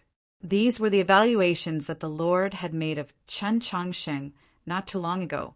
Zhou Tong fell silent for a while, then said, "Qin Chongxing is also a very quiet person." The silence here represented many meanings. For example, when there was no need to speak, he did not speak. He was clumsy in speech, but quick in action. He was calm in his heart. He was calm in the face of a major event. The small courtyard was quiet for a very long time. Zhou Tong finally said, "In addition, he is also surnamed Qin." Priest Xian left, carrying an enormous psychological pressure and fear as he left the alley of the Northern Military Department. This psychological pressure had nothing to do with his dual identities, but came from the information that Zhou Tong had faintly revealed. Could Chen Chongsheng really be a descendant of the imperial clan? He did not dare to think about it, much less think about it too deeply. This was because it was very obvious that even Lord Zhou Tong had become nervous because of this matter. Zhou Tong truly was very nervous, because he knew much more than Priest Xian. Moreover, with his status, he had to think about these matters, and he had to think about them clearly. He stood on the stone steps of the small courtyard, gazing at the 2 crabapple trees whose flowers were about to wither. He silently thought for a very long time, paying no attention to the clamor outside the courtyard. Before Mei Lisha died, he had said that the traitor Shang was a very extraordinary person. Before Mei Lisha died, he had read the canon of Flowing West and watched time flow like water. Yes, the traitor Shang could help the Empress change her fate, but what did stopping an infant from growing for 4 years count for? Perhaps Qin Chongsheng was just a youth who had matured? But to be so obscure and dull, so old, could he really be a 16-year-old youth? The age of the disciple that the traitor Shang had taken away from Xining village did match, and it was said that he was crippled and mute, which was more in line with the rumors. But that was too conspicuous, too clear, and thus too untrustworthy. Or perhaps the disciple was a method to deceive the heavenly Tao. Had the true person's lifespan long since been altered by the traitor Shang using the canon of Flowing West? Zhou Tong felt his body grow colder and colder. He knew that the chief eunuch most trusted by the Empress had been investigating that old case in the palace for the last several months. The Empress not having him investigate did not mean that she no longer trusted him, only that the Empress did not want anyone to know of this matter. Crown Prince Xiaoming really might still be alive. If the Empress really had defied the heavens and changed her fate, and if it was just as the rumors said, she had paid an unimaginably bitter price for the sake of doing so. She was doomed to die without descendants, her bloodline completely gone. Only then could she truly become a person cut off from the world. If Crown Prince Xiaoming was still alive, that meant that the Empress's change of fate had not truly ended. At the very least, it meant that the Empress's change of fate still had a weakness. If all of this was true, then did it mean that Crown Prince Xiaoming's existence had to be wiped out before everything could return to peace? Zhou Tong felt the temperature of the small courtyard lower and lower. It was clearly the beginning of summer, but it seemed like it was about to enter a harsh winter. Even he, the most cold-blooded and terrifying in the eyes of the world, couldn't help but feel that this was too cruel when he thought of those stories from back then and what might happen now. But why had those people sent Qin Chongxing to the capital? Did they think they could hide it from the Empress forever? Could they hide it from me? Zhou Tong's complexion turned extremely unsightly. He realized that there were still many things that could not be clearly explained in this riddle. The divine Empress stood on the dew platform, gazing at the sky. In the early morning, the sky was azure. Later on, a fight had occurred at the gate of the Orthodox Academy, and the carriage had gone to the department for purging officials. A cloud had drifted over from some place, and the sky had turned gray and hazy. The gloomy sky seemed to cover all the truth, but how could it cover her eyes? The vast majority of people in the world were unable to see the stars in the daytime, but she could. It was just that she had never liked looking at them in the daytime, because it would make her think of Empress Yen, think of Taizong, think of many people surnamed Qin. Now that she was looking at the sky, it was precisely because of a youth surnamed Qin. She knew that Zhou Tong had guessed at something, investigated something, and began to grow suspicious. This was why the capital was bustling with activity today. She did not care about this, much less get angry, because there were many things that she was not certain of. The stars in the daytime were hidden behind the radiance of the sun, but compared to the stars in the night sky, their positions had not changed in the slightest. She quietly looked at the faded star that belonged to her, the brightest star in the sky. She quietly thought about how, hundreds of years ago, she had used an unimaginable power to change the position of that star. At the same time, she had changed the brightness of that star. Naturally, the countless stars around that star had changed as well. The change in the fate of a single person would ultimately affect countless people, even the fate of the entire world. With 2 flaps of a butterfly's wings, the great western continent would give birth to a storm, let alone when she proudly stood in the clouds. But when all these fates were gathered together, just what sort of power was it that determined them? Was it the heavenly Tao? If Xiaoming really was still alive, what sort of retribution would she face from the heavenly Tao? If Xiaoming had already died, what sort of retribution would she face from the heavenly Tao? Several hundred years ago, when she made a sacrifice to the starry sky, she had furiously and unyieldingly rebuked the heavenly Tao Academy. At the time, she was angry, despairing, and heartbroken. She had no love or hate for this world, so she was so powerful that not even the heavenly Tao dared to look her in the eye. Yet she had not imagined that Xiaoming would actually be born. From that moment, she knew that she would have to directly confront the heavenly Tao, but before she had the time to do anything, the heavenly Tao had silently retreated into the darkness. Until last year, when a star radiance descended upon the Orthodox Academy and someone lit up a faded star, the heavenly Tao seemed to have come to find her. The faded star really might be the bane of one's fate. Solving question. Chapter 455. The Orthodox Academy's carriage left the main alley of the Northern Military Department as quickly as it could. The crowd gathered outside the alley had no idea what had happened. Even Mao Qiuyu and Prince Qinlu did not know what had happened in the small courtyard. The 500 Orthodoxy cavalry dispersed, leaving behind only plumes of dust.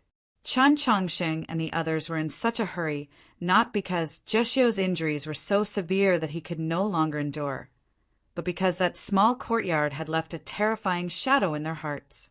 Zhexiu lay on the stretcher, dressed in a clean set of cloth clothes. His face was pale from not seeing the sun for a long time, and he was rather thin, but there were no wounds. His condition seemed pretty good. As the carriage traveled at high speeds, the wind on the street lifted up a corner of the curtain. Tang 36 saw a corner of Zhou Prison's cornice, and his face paled slightly. He subconsciously tightened his grip on his sword hilt, completely unlike the calm demeanor he had displayed when he had been speaking with Zhou Tong in the courtyard. Zhou Prison was sinister, but the truly terrifying one was Zhou Tong himself. Chun Chongxing's head was lowered, his hair drenched in sweat. He looked like he had just done some extremely heavy physical labor. He took a handkerchief from his sleeve and wiped the sweat off his face. Then he held it in his palm and wrapped it in his true essence. Before entering Zhou Prison, he had been holding this handkerchief. He very rarely sweated, and Tang 36 and Xian Yuan had never seen him sweat. Today's situation was special. He had anticipated that he might sweat. Only after confirming that the sweat-soaked handkerchief did not release that strange fragrance that made him uneasy did Qin Chongxing truly relax. To him, this confrontation with Zhou Tong in the small courtyard was far more hair-raising than his battle with Zhou Ziheng, because in this confrontation, their minds had to endure a terrifying pressure. "Don't wipe your mouth," Tang 36 said to the sweating Qin Chongxing. Qin Chongxing paused and asked, "Why?" Tang 36 replied, "Wiping your mouth with a handkerchief like Zhou Tong did just now would make you seem very abnormal." Xian Yuan pose, laughter came from the front of the carriage. That simple and honest bear youth always had such a low threshold for humor. This was not a very funny joke, and the mood in the carriage finally relaxed a little. Chen Chongsheng gradually calmed down and began to examine Zhixuo's injuries. He placed his finger on Zhixuo's pulse and quietly listened. Suddenly, there was a muffled thump in the carriage as his finger bounced off. Tang 36 asked, "What happened?" Sudden impulse. It's his old habit. Chen Chongsheng felt that there was something wrong with Zhixuo's pulse. He slightly frowned, but didn't say anything. He then removed the golden needles from his fingers and undid Zhixuo's collar, preparing to use the needles to take a look. As soon as he did so, his hand froze. When Tang 36 saw this, his body also froze. Chen Chongsheng's fingers trembled, but he still slowly undid Zhixuo's clothes, revealing his body. Yes, there was not a single wound on Zhixuo's face, nor could it be seen that he had been injured or tortured, because those were all on his body. Not a single inch of his skin was intact. There were wounds and rotten flesh everywhere. Bones could even be seen in some places. In some places, even the bones had turned black. Chen Chongsheng did not know how many tortures Zhixuo had endured, how many poisons he had been given. He didn't want to know either, because he couldn't bear to know. There was dead silence in the carriage. "Stop!" Chen Chongsheng suddenly said. Tang 36 lowered his head. His right hand had unknowingly grasped the Wen Shui sword again.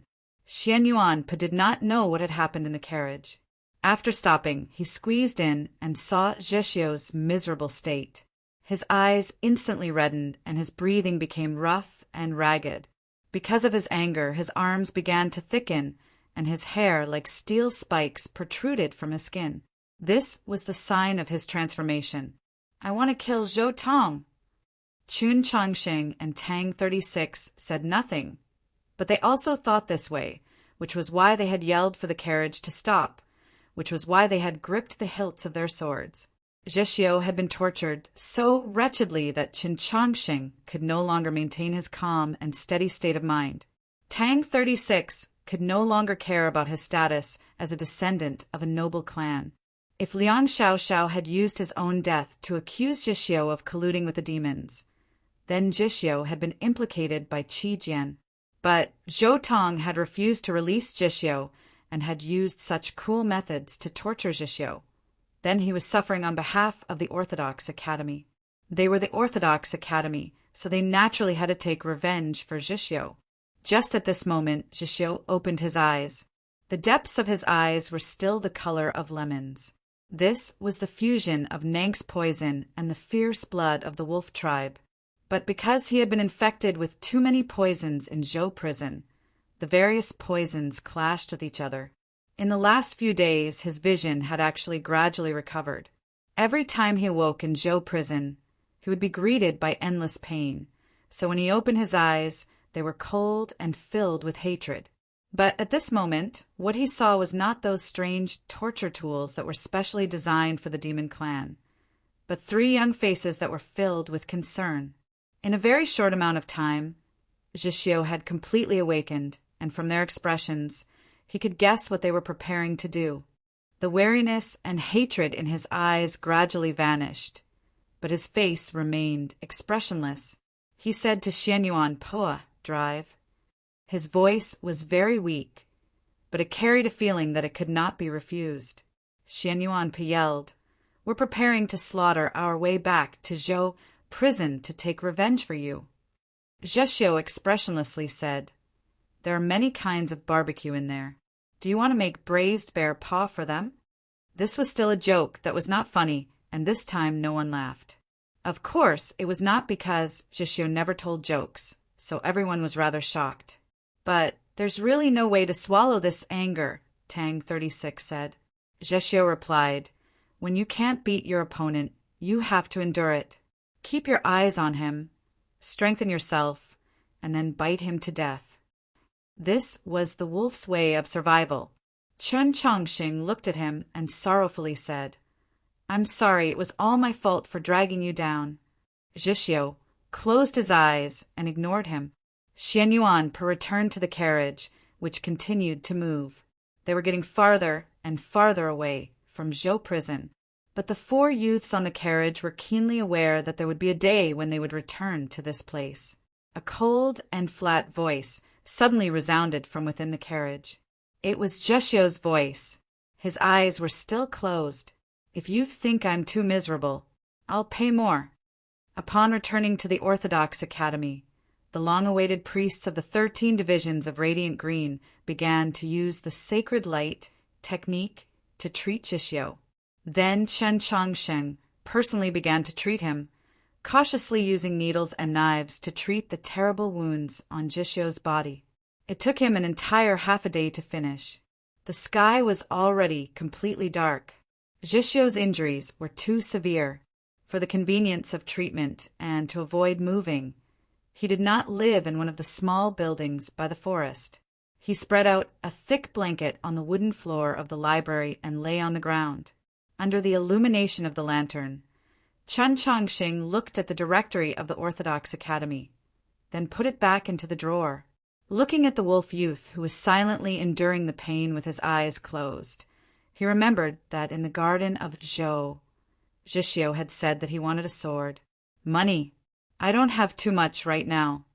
Qin Chongxing ignored the angry gaze Tang, 36, shot at him and said to Zhishio, "But I have many swords. You can choose as you please." Chapter 456. In the garden of Zhou, the 10,000 swords had soared through the air to assist Qin Chongxing in beheading the golden-winged Great Peng and exposing Black Robe's scheme. This was because they wanted to leave that plain where the sun would never set, to return to their homeland. Chen Chongxing had made a promise to these swords, so he naturally would not go back on his word. As a result, upon returning to the capital, even though he was somewhat reluctant, he still immediately reported the matter of the sword pool to the Pope. This news temporarily did not spread among the populace, but after the Li Palace notified the various parts of the continent, it was no longer a secret. This morning, Chen Chongsheng had surpassed cultivation levels to defeat the star condensation cultivator Zhou Ziheng, causing many people to begin to suspect that besides those famed swords of the past, he might have had some other fortuitous encounter in the sword pool. Otherwise, with just Su Li's guidance, how could his swordplay have progressed so quickly? Chen Chongxing did not care how much shock the news of the sword pool's appearance would cause in the continent, nor did he care how the gazes of others would change. He only felt that this matter was rather troublesome. 2 nights ago, the Li Palace had sent him an extremely long list of names. Many sects and sects had expressed their sincere gratitude to the Li Palace and Chen Chongxing. At the same time, they had attached relevant proofs, requesting the Li Palace to return the swords of their ancestors. This list was very long, and the sword at the top was unquestionably the temple sword of Holy Maiden Peak. Behind it were many divine weapons of once illustrious fame. Qin Chongxing reorganized the swords in his sheath according to the list. He realized that although the list was long, it was still an extremely small portion of the famed swords of the sword pool. From this, it could be seen that those experts and sects that had once shaken the continent could no longer find their legacies in this world. If one viewed this matter from the perspective of history, one would undoubtedly feel a tinge of sorrow hidden behind it. It was very easy for one to sigh over the impermanence of the affairs of the world, but to him and the Orthodox Academy, this was naturally a good thing. Of the famed swords that had left the Garden of Zhou with him, there were at least 7,000 that could no longer be found. In other words, he was now the master of these swords. A crisp sound of impact rang out, and an old sword with spots of rust appeared on the floor of the library. Then, the crisp sound of metal colliding rang out. In just a short while, the originally spacious library was filled with all kinds of swords. There were so many swords, and they were so heavy together that even the floor of the library sank slightly, as if it would not be able to bear the weight. Zhishio opened his eyes, looked over, and then found it impossible to close them again. Under the dim light, a small mountain of swords appeared in the library. He only wanted one sword from the sword pool. But Chen Changsheng brought the entire sword pool back. Tang 36 looked at the sword mountain, then looked at Chen Changsheng, and then looked at the sword mountain again. His mouth was wide open, and he couldn't close it for a while. He had heard Chen Changsheng talk about how he had discovered the sword pool in the Garden of Zhou and how he had joined hands with the 10,000 swords to fight against the enemy. But when he truly saw these swords, he had a completely different feeling. Not even the wealthy Wenshui Tangs could see such a sight. He suddenly felt that although Chen Changsheng had lost a lot of money and treasures in the Garden of Zhou, he had still profited greatly from this business. Hearing the noise, Xian Yuan also arrived at the library. In his hand was a filthy dish towel. With a clap, the dish towel that was even larger than an ordinary apron fell to the floor, creating a splash. Chen Changsheng glanced at it and said, "I've said it many times, the dish towel has to be changed frequently." At this moment, Xian Yuan could not hear what he was saying. His entire body was like a little bear climbing a tree, howling as he charged at the mountain of swords. The mountain of swords did not collapse under the impact of his thick body, because he suddenly remembered that this was Chen Changsheng's. At the last moment, he stopped and turned his head to look at Chen Changsheng. He did not say anything, but his watery eyes made him seem extremely innocent and pitiful. "You want it?" Chen Changsheng asked. Xian Yuan nodded his head. Because his speed was too fast and his head was too big, a small breeze blew through the dark library. Chen Changsheng said, "Choose for yourself." Xian Yuan gave a happy cry. He extended his hand and grabbed the hilt of a sword on the mountain of swords, then forcefully pulled it out. The sound of metal scraping against metal reverberated in the quiet library. It was a pitch-black metal sword. It did not have any edge and was extremely thick, looking more like a metal club. Xian Yuan stared blankly. He discovered that the weight and feel of this metal sword was extremely compatible with his own strength. He even felt that this sword was originally meant for him to use. It had to be said that there really might be some sort of indescribable and mysterious connection between sword and person, or perhaps fate. It was like those invisible threads of fate that no one could ever see in the starry sky. The sword that Xian Yuan had casually pulled out was a heavy sword made of black iron. It was as heavy as a mountain and as mighty as the sea, hence its name, Mountain Sea Sword. The previous owner of this heavy sword was an expert called Shiku. It was said that this expert possessed the bloodline of the White Emperor and had never lost in his life, until he was defeated by Zhou Dufu in the Garden of Zhou. In the end, he died at the hands of a nameless person. Chen Changsheng did not think that Xian Yuan would take this sword. The Mountain Sea Sword was one of the most complete swords in the sword pool, second only to the temple sword. Moreover, because of the rumor that she could possess the bloodline of the White Emperor, after the Li Palace confirmed that she no longer had a legacy, he had already decided to leave the Mountain Sea Sword to Luoluo. But at this moment, looking at Xian Yuan who was unable to contain his joy, and thinking that the scene of Luoluo holding a large metal club and randomly smashing it was truly too beautiful, he did not say anything. Tang 36 had something to say. "This is the Mountain Sea Sword. Although its blade has clearly been chopped off by Zhou Dufu's having blade, since it has reappeared, it will definitely be able to enter the tier of legendary weapons. A heavily damaged old sword, as long as it reappeared, would definitely be able to enter the tier of legendary weapons?" Tang 36 did not exaggerate. It must be known that if the famous swords in history were to be ranked, no matter how they were ranked, the Mountain Sea Sword would definitely be ranked in the top 10. Xian Yuan felt that something was wrong. Like a child hugging a toy, he tightly hugged the Mountain Sea Sword and vigilantly stared at Tang 36. He said, "What do you want to say?" "No matter what you say, I won't be tricked by you cunning humans." Tang 36 mocked. "Chen Changsheng is also a human. Why aren't you afraid of being tricked by him? You even have the nerve to accept his sword?" Xian Yuan did not know how to respond. After a long while, he finally said, "He is my grandmaster. How can he be compared to normal people? Of course, I dare to accept something my grandmaster gives me." Tang 36 sneered. "Normally you never acknowledge it, but now, for this broken sword, you're willing to be a grandson.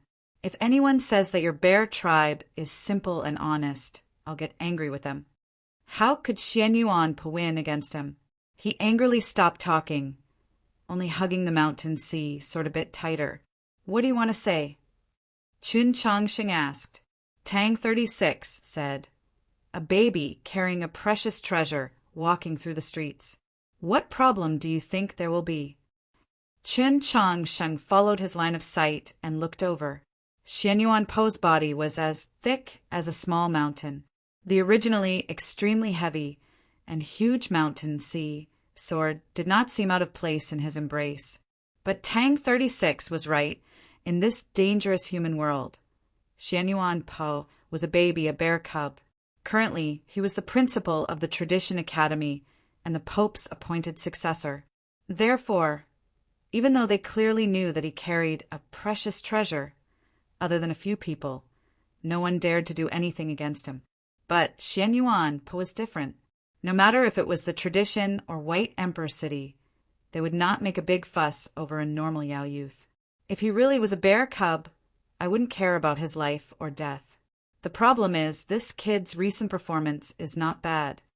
Tang 36 said, "How about this? I'll keep this mountain sea sword for you.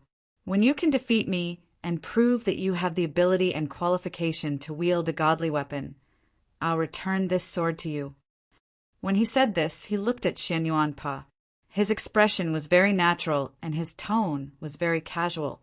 Xian Yuan Po was almost fooled, but after seeing the smile on Qin Changsheng's lips, he came back to his senses and angrily growled twice. Tang 36's little trick was seen through, but he was not angry. He stood up with a smile and took out a paper fan from somewhere. He waved it and said, "What I said is the truth. If you hold the mountain sea sword and wander around outside every day, sooner or later, you'll be beaten by someone with a stick." Xian Yuan Po's expression kept changing. He knew that what Tang 36 said was true, but how could he bear to give the mountain sea sword to Tang 36 for safekeeping? It would be better to give it to Chun Changsheng. "I won't give it to you, but I won't let others know either." Xian Yuan held the mountain sea sword and left the library. Not long after, he returned and the mountain sea sword was already gone. "Where did you hide it?" Chun Changsheng was really curious. Xian Yuan did not hide it from them and said, "In the firewood pile in the kitchen." Chun Changsheng thought about it and said, "Not bad. Even if others see it, they'll probably think it's a fire stick." After all, Tang 36 was not a child of a normal family. The Wen Shui sword by his side was not inferior to the famous swords of the sword pool. Now that he realized that he could not get his hands on the mountain sea sword, the only thing he was interested in, he lost interest. Listening to the conversation between Xian Yuan Pei and Qin Changsheng, he suddenly thought of a very interesting possibility. Say, in the future, a few thousand years later, will someone discover the secret of this iron sword in the firewood pile of the Tradition Academy and comprehend the way of the sword and become a peerless expert? Xian Yuan thought to himself, "I haven't become a peerless expert yet. Moreover, after I return to my tribe, will I still leave this sword in the Tradition Academy?" Qin Changsheng thought to himself, "This is indeed very interesting. It's very similar to some stories and books. The problem is, after a few thousand years, people like us will no longer exist. How will we know what will happen next?" The more Tang 36 thought about it, the more interesting he felt. His eyes became unusually bright. One sword isn't interesting enough. We have to hide a few more swords in the Tradition Academy. No, dozens or even hundreds of swords. Hide a few in the rocks beside the lake, a few in the tree holes, a few at the bottom of the lake, a few in the pillars of the library. Oh, right, isn't there a big bird's nest on top of the big banyan tree? TSK, say the future students of the Tradition Academy will discover a peerless famous sword in a place every few decades. That scene. The more he talked, the more excited he got.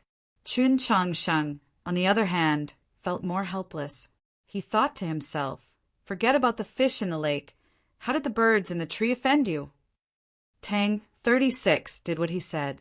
He walked towards the sword mountain and prepared to pick some old swords that were too damaged and hide them in the Tradition Academy. He even thought about the location of those hidden swords. He wouldn't tell anyone, not even Chun Chang Sheng. This way, it would be more interesting to find them in the future. At this moment, Zheshio's voice rang out. His voice was a little weak, but also a little mocking. Didn't you say I should pick a sword? Why do I feel like this matter has nothing to do with me? Chun Chang Sheng and the other two finally realized that Zheshio had not said a single word from start to finish. To be more precise, the three of them had been so engrossed in their conversation that they had long since forgotten about the main character. The atmosphere was a bit awkward, and Tang 36 sighed again. Something like a sense of existence is truly very mystical.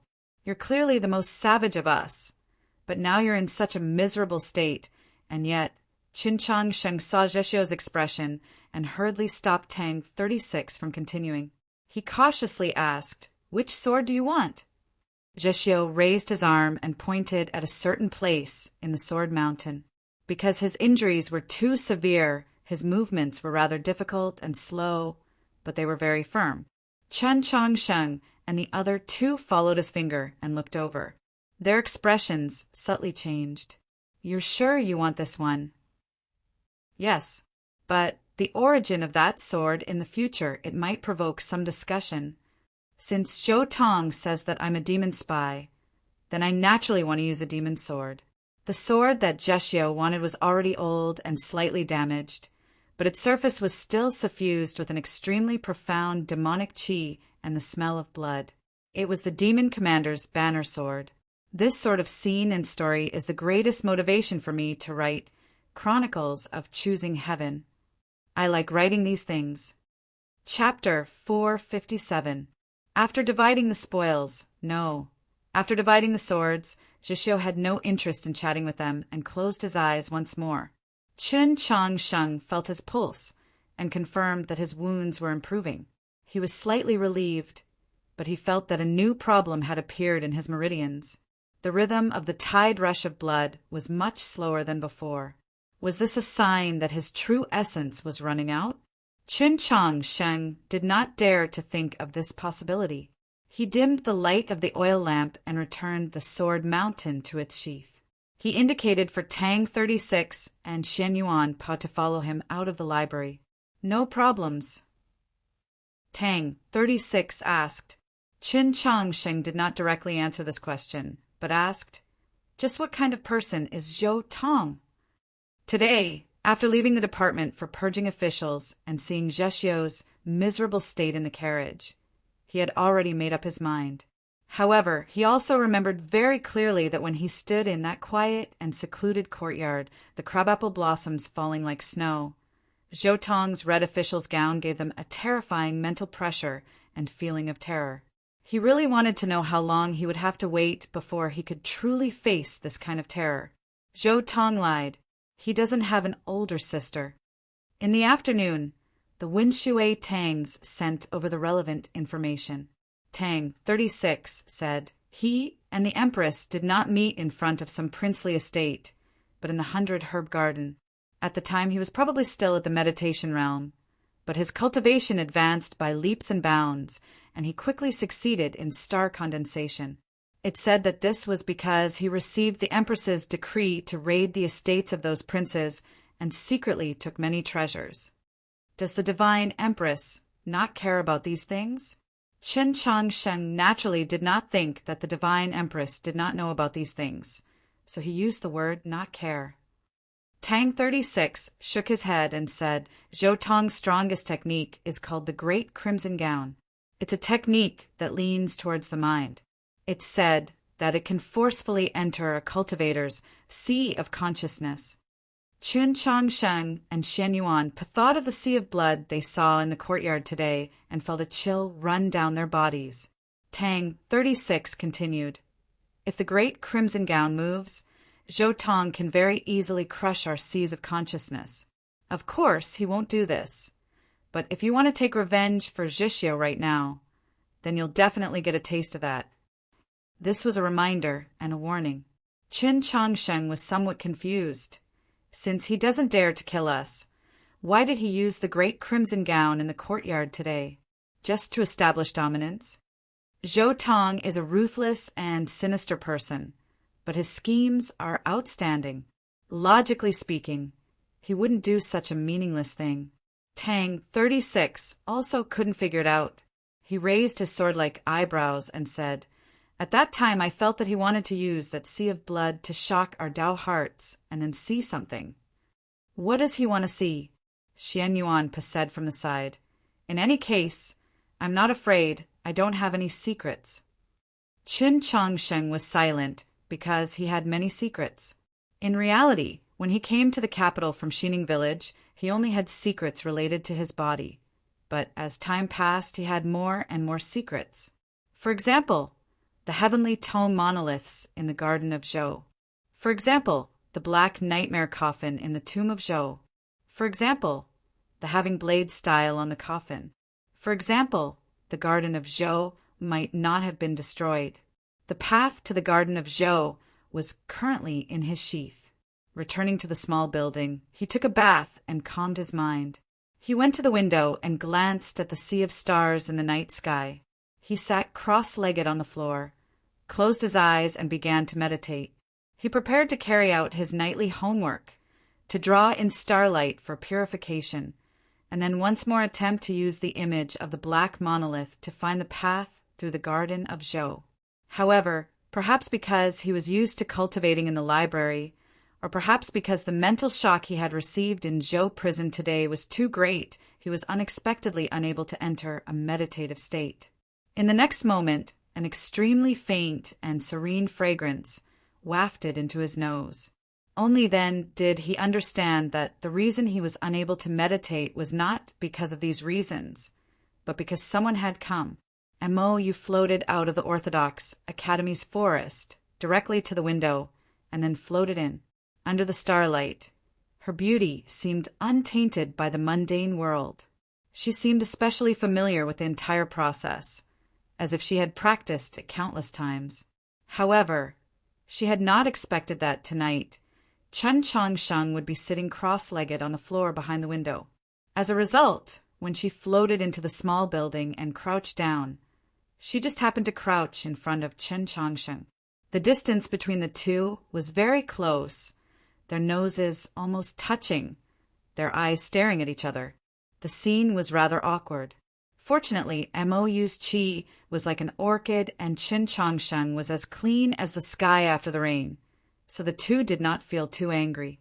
The night breeze blew by, lifting a strand of black hair and landing on Qin Changsheng's face. It was somewhat ticklish, causing him to frown. Mo flew onto the bed, her movements truly seeming especially familiar, as if she had done it countless times. Chun Changsheng knew of her eccentricity, but even now he still could not understand it, much less accept it. "You're not planning on sleeping on my bed again, are you?" he asked. "Can't I? In any case, you won't be on this bed at this time." Mo, you seemed especially confident, but in the light of the starlight, one could faintly see that her face was a little red. Qin Changsheng somewhat helplessly said, "But I'm here at this time. So why did you also come?" Mo, you replied, "You're usually cultivating in the library at this time. Who knows what's wrong with your head today to come back so early?" Qin Changsheng felt very innocent, thinking to himself, "It's my fault." Then he thought of Luoluo. He thought about how he and Luoluo rarely had the chance to meet recently, let alone speak. For some reason, he felt rather gloomy. Mo, you looked at his expression and asked, "What's wrong?" "Zhexio's injuries are too severe, so he's resting in the library. I was afraid of disturbing him, so I came back early." Mo looked at him and suddenly creased her brow. I originally thought that you should be very angry right now. In truth, she and Chen Changsheng had only met a few times, so they couldn't be considered familiar. Before Chen Changsheng had left the mausoleum of books, the difference in status between the two had been too great. But for some reason, from the moment they met in the imperial palace, she realized that Chen Changsheng was someone who could very easily provoke her anger. Anger was actually a kind of emotion, so this meant that Chen Changsheng could very easily affect her emotions. This was something that she could not understand. She also could not understand how Chen Changsheng, at the age of 16, could control his emotions so well. Chen Changsheng did not answer her question. Today's encounter in Zhou prison, mainly Zhexiu's miserable state, would naturally cause problems with his emotions. It was just that when he was young, he had learned a very simple principle from Senior Yurin. Later on, in Xuanyang City, he had comprehended this principle even more clearly. There were some things that one just needed to silently remember in one's heart. There was no need to show it, only need to do it. Impulsiveness and passion were never synonymous, and calmness did not mean cowardice. Even if everyone thought he was a coward, he would not care, let alone the fact that the person speaking was Mou. He and Mou were not friends, so he was keenly aware of how terrifying this famed beauty of the great Zhou dynasty was, especially after today. The entire continent knew that Mou and Zhou Tong were the two people the divine empress relied on the most. Zhou Tong was so terrifying, so just how lacking could she be? Shouldn't you say long time no see? Mou said, carefully thinking about it after the conclusion of the grand examination. They had not met. But Chen Changsheng did not feel the need to say these words, because he had never wanted to meet her in the first place. It was just that she would always appear in front of him. Chen Changsheng did not respond to her 3 consecutive questions, causing Mou's mood to become rather terrible. Her eyes, slightly narrowed, sharp, like the willow leaves outside the palace walls, very beautiful. You have a very hostile attitude towards me, she said. Chen Changsheng replied, you should be well aware of the current situation in the capital. Mou laughed, then said with a hint of derision, do you really think that you have the qualifications to be viewed as an enemy by the Empress? Chen Changsheng replied, even if I had the qualifications, I still wouldn't want to become the Empress's enemy. But it's very obvious that the people on your side do not think this way. He was naturally referring to the new rules of the all-school martial exhibition, the suppression of the Orthodox Academy by the Tianhai clan, and the new faction of the Orthodoxy. Mou's smile faded. What other people think has nothing to do with what you do. Chen Changsheng replied, I came to the capital only to cultivate and study. I never thought that I would participate in these major events, but do you think that I can avoid them? Mou's voice was slightly cold. Why can't you avoid them? Just because you are the only successor of the Orthodoxy's Orthodox school? Of course, this was a very sufficient reason, because people could not deny their school's background and their past. That would be equivalent to denying themselves. But this was definitely not the entire reason, because Chen Changsheng had previously cared more about cultivation speed, about defying the heavens and changing fate. Later on, he realized that he had no choice but to care about whether or not Luolua's meridians could be opened, whether or not Shen Yuanpo's right arm could be cured, whether or not Zhexiu's tide rush of blood could be cured, whether or not Tang 36 could have a name that satisfied him, and most importantly, whether or not the Orthodox Academy's gate could be preserved. He had not forgotten the words that Archbishop Meili Sha had said to him before his death. Besides pursuing what one wanted and what one had to obtain, wasn't the so-called process of growth just to shoulder one responsibility after another? Mou stood up and looked down at him. With an indifferent expression, she said, the Empress cannot be defeated. At this moment, she had returned to the powerful personage that could normally make all the officials keep quiet out of fear. Chen Changsheng's attitude towards her did not change in the slightest. He thought of the storm that filled Xuanyang City, thought of the very calm words that Wang Pa had said after Zhu Luo and Guan Xingka had simultaneously appeared and said, "I want to try." It was naturally impossible for him to defeat the divine empress. He didn't even need to try. He just wanted to try, wanted to see if he and the Orthodox Academy could withstand this raging tide. And Mo Yu suddenly lost interest in talking and walked out of the house. Of course, she still habitually treated the window as the front door. As she walked past him, Qin Changsheng suddenly thought of a possibility. Somewhat uncertainly, he asked, "Could it be that when I was in the mausoleum of books and the garden of Zhou, you were always sleeping on my bed?" And Mo Yu was somewhat humiliated and angry. She yelled, "So what?" Qin Changsheng felt very helpless. There was nothing he could do about this matter. It must be known that although he was young, he was still a man. He could not reason with anyone about this matter, and he could not beat her. Then he hesitated for a while, then finally said, "In the future, remember to frequently bathe. It's best. Every time you bathe, you come back." As soon as these words left his mouth, he knew that they were inappropriate, because they sounded very ambiguous. Just as expected, Mo's elegant eyebrows shot up, her beautiful face brimming with killing intent. She coldly said, "Do you want to die?" Chen Chongqing knew that he truly should not have done so. He repeatedly said, "I'm sorry, I'm sorry." Mo's expression softened a little. "If an apology is useful, then you won't kill Zhou Tong in the future?" Qin Chongqing very seriously replied, "Of course not." Mo said, "That's why they say that words are never as sincere as gifts." Qin Chongqing was stunned. He thought to himself, with your status in the great Zhou dynasty, besides a fellow like Tang 36, who would dare say that they're richer than you, what can I give you?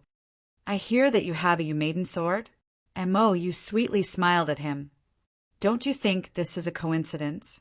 When I was little, the Empress just happened to teach me this sword style. Chapter 458. In the Zhou dynasty, if Mo asked someone for something, let alone a sword, even if it was her entire family fortune, there would still be countless people who would willingly give it to her with both hands. They would even feel that it was a great honor. Although Chen Chongsheng's current status was not normal, if he could use his previous slip of the tongue to turn this secret connection between the two into a friendship, no matter how he looked at it, it would be a good thing. This was pushing the boat with the current. It was very easy, very natural, and no one would refuse. Qin Chongqing didn't refuse, but he also didn't immediately agree. He thought very seriously, then looked into Mo's eyes and asked, "Why?" Mo was stunned. She didn't think that she would get such an answer when it was so rare for her to ask someone for something. Of course. She wouldn't answer Qin Chongsheng's question. She sneered, turned around, and disappeared into the forest outside the window. Qin Chongsheng looked at the faintly discernible figure in the dark forest. He didn't understand why her mood suddenly became bad. He had previously thought about it, and confirmed that the maiden sword was indeed not on the list, but that was his own thing. Even if she wanted it from him, couldn't he at least ask for a reason? To put it more bluntly, it was his thing that he didn't want to give to her. Was it not okay? The people in Xining village were so simple. Senior Yuren was so simple. Why were the people in the capital so confusing? He didn't think about these things that were countless times more complicated than the scriptures of the way. He closed his eyes and continued meditating. Perhaps it was because Mou left in a hurry and didn't have time to leave too much of her body fragrance in the room. But this time he meditated very quickly. He quickly sensed his own destined star and began to absorb starlight for purification. At the same time, he produced an extremely thin strand of divine sense from his sea of consciousness and entered the sheath of the sword. With some difficulty, but with familiarity, he passed through the sea of sharp sword essences. Once again, he arrived at the other shore and saw the shadow of the black stone tablet. After trying hard for the past few days, his divine sense would no longer be destroyed when it touched the black stone tablet. He could even go deeper into it. Especially tonight, His divine sense was completely immersed in the shadow of the black stone tablet. He could even vaguely see a cliff. The cliff was very dilapidated, but he could barely make out that the top of the cliff should have been smooth and hard, grayish-white rock. However, there were now countless cracks on it, and the green trees were all destroyed. Only a few pine trees, with their roots deep into the cracks of the cliff, were hanging on crookedly. In the distance of the cliff, he could see many mirror-like lakes, which made him feel even more familiar. Was it Sunset Valley? Those small lakes were the wetlands at the edge of the plains of the unsetting sun. Was that where he had escaped from the bottom of the lake on the other side of the mountain? Then, was this really the current garden of Zhou? Was she still inside? At this moment, his spiritual sense had already penetrated far too deeply into the black monolith. It was crushed by the extremely powerful energy, let alone searching the garden of Zhou. Even if he wanted to persist for a moment, he would not be able to do so. He only gazed from afar and thought for a moment, then turned into a wisp of smoke and disappeared without a trace. Qin Changxing opened his eyes and woke up. It was already late at night. The sky outside the window was filled with stars. Under the starry sky, the forest of the Orthodox Academy seemed very much like verdant branches of grass, just like those weeds in the plains of the unsetting sun that were even taller than a man. Qin Changxing very naturally thought of those days when he traveled with her in the plains. He thought of the life and death they had together in the snowy temple. He thought of the mixing of blood and water in the mausoleum of Zhou. He thought of that conversation at the end of the divine path. If Nank had not used the soul pivot to control the newborn, golden-winged, great Peng and commanded the monster tide to surround the mausoleum of Zhou, perhaps the two of them would have already begun confiding in each other? Was that the word? He was not very sure. It was an unfamiliar emotion that he had never encountered before. It was a sweet and intimate emotion, yet it made one somewhat afraid, uneasy, yet it made one yearn for it. Most importantly, the sorrow and joy this emotion brought was actually so intense that at times it was even more important than everything else. He had studied the Taoist canon since he was a child. When he was 10, he knew that he did not have long to live, so he strictly controlled his emotions, neither sad nor happy. However, whether it was when he carried her in the plains, when their shoulders touched in front of the stone gate at the end of the divine path, or when he thought of her now, he could not, nor did he want to, control these emotions. Because he liked the beauty of those times, he confirmed that he longed for them now. Then, just where are you? Su Yurong walked between the cliffs. Her face was like a painting, slightly childish, beautiful and moving, dignified and divine. Yes, this was a rhyme, because she had always been beautiful to the extreme. Other than a faintly discernible rhyme, it was very difficult to describe her with anything that actually existed. The night wind rustled her sleeves, her white clothes fluttering in the wind. She slowly walked, her footsteps exuding an imposing aura. However, if one looked carefully, one might discover that her watery eyes concealed a faint sorrow. A girl that was not even 16 years of age should be enjoying her youth. So why was she sad? Because Holy Maiden Peak had once again sent news that no one knew who the disciple of the Snow Mountain sect was. In the distant northwest, the Snow Mountain sect was not even willing to admit that it had a disciple called Su Sheng. Perhaps you infiltrated the Garden of Zhou. Perhaps you were a disciple of the secret sect, or perhaps you had some secret. But none of that was important. Only, are you really called Su Sheng? Are you really going to die like this?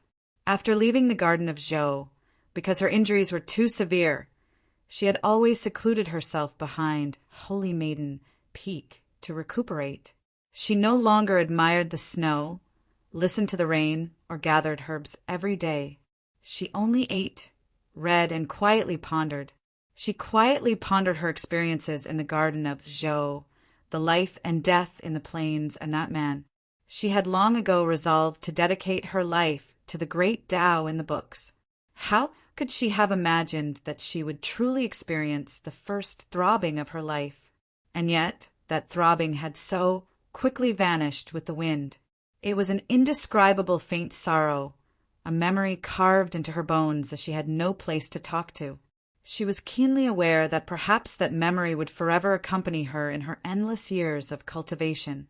Moreover, only she knew that it would ultimately become a corner of her spiritual world that no one else could touch. That was a world that she temporarily did not want to leave, so she naturally no longer cared about the matters of the outside world. Su Li Liang Wang Sun, painted armor Xiaozhang, Wang Pa Zhu Luo, Guan Xinka. That storm in Xuanyang City had alarmed the entire continent, but it was not enough to make her raise her drooping eyes.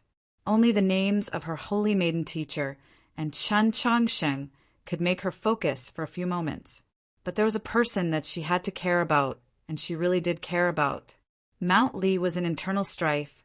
Xiao Songgong and the other 2 elders had rebelled, and Qiu Shanjun was heavily injured and on the verge of death.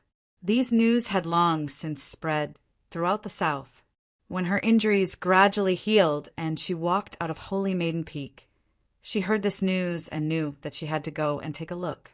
Yes, she was walking on a cliff. At this moment, she was walking on Mount Li. There was another chapter in the night. Chapter 459. The entire world knew that Qiu Shanjun was deeply in love with Su Yurong, and people had once believed that Su Yurong was similarly deeply in love with Qiu Shanjun. The true dragon and the heavenly phoenix were of the same origin and grew up together. One was highly likely to continue the longevity sect's several decades-old legacy of the saints, while the other was the future holy maiden of the south. No matter how one looked at it, they were a match made in heaven. Until last year's Ivy Festival in the capital. At that Ivy Festival, Chen Changxing took out the marriage contract. It was also at that Ivy Festival that Su Yurong had the White Crane deliver a letter. In that letter, she clearly expressed that everything was not as people thought. Only at this moment did the entire world understand that the so-called match made in heaven and earth, that it was only right and proper, was only the beautiful imagination and hope in people's hearts. If it were a normal girl, Su Yurong would probably not be willing to meet with Qiu Shanjun because of the awkwardness and inconvenience.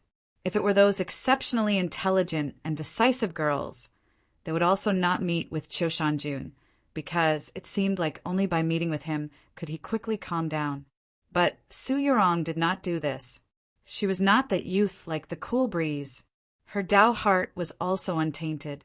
She did not calculate, nor would she deliberately change. Walking into the dwelling at the peak of Mount Li, she placed the empty lunch box on the table and said to Qiu Shanjun on the bed, "Junior sister Qi Jian is still very weak, but she always thinks about going to the capital to find Jishiu." Qiu Shanjun leaned against the headboard, his pale face brimming with worry. When Marshal, granduncle, returned to the mountain and learned of this matter, he was very unhappy and scolded Junior sister for a very long time. Su Yurong was somewhat confused. Senior Su Li is free and unrestrained, so why is he so unreasonable in this matter? Qiu Shanjun smiled. When any man becomes a father, he will always become the father-in-law that he hated the most when he was young. Su Yurong said, "But I still don't understand why he would so sternly oppose." Qiu Shanjun fell silent for a while, then said, "Marshal granduncle saw that wolf cub on the snowy plains. He said that wolf cub was sick and could not live for long." This was the first time Su Yurong had heard of this matter. When she thought about that wolf youth that had once given her the greatest pressure on the proclamation of Azure Sky, and how not only did he have a miserable background, his fate was also so unbearable, she couldn't help but feel somewhat sorrowful. Qiu Shanjun looked at her and said, "No father would agree to his daughter marrying a short-lived man." Speaking of which, Marshal Uncle even scolded Chen Changsheng for 3 days because of this. Su Yurong smiled but didn't say anything. Only after coming to Mount Li did she learn a few things that had happened after the Garden of Zhou, such as the story of Chen Changsheng accompanying Su Li across the snowy plains to cross the Tianliang Mountains. It had to be admitted that these things had somewhat changed her impression of that fellow called Chen Changsheng, but that fellow was still called Chun Chongsheng. She would not speak ill of him, nor did she want to praise him. Qiu Shanjun didn't say anything else. With the help of the luminous pearl on the stone wall, he continued to read the sword manual in his hand. Su Yurong picked up a scroll of longevity scripture from the table and started to read it silently.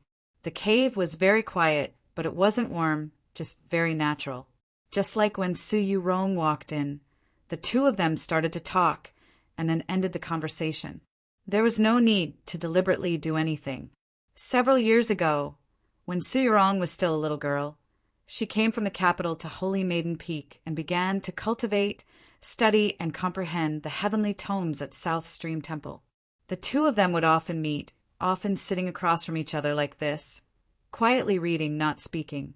The common people all believed that these two were childhood sweethearts without guessing, but in reality, they were well aware that this was not correct.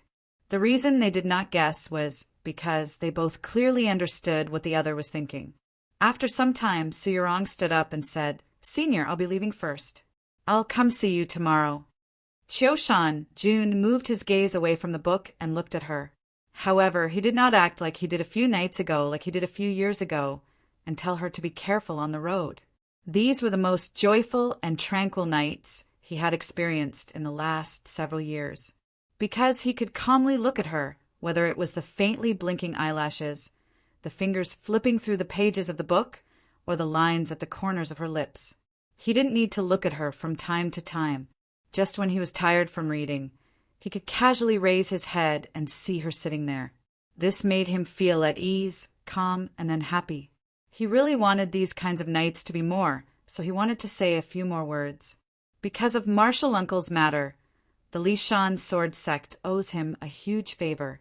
No matter what grudges we had in the past, now it is us who owes him.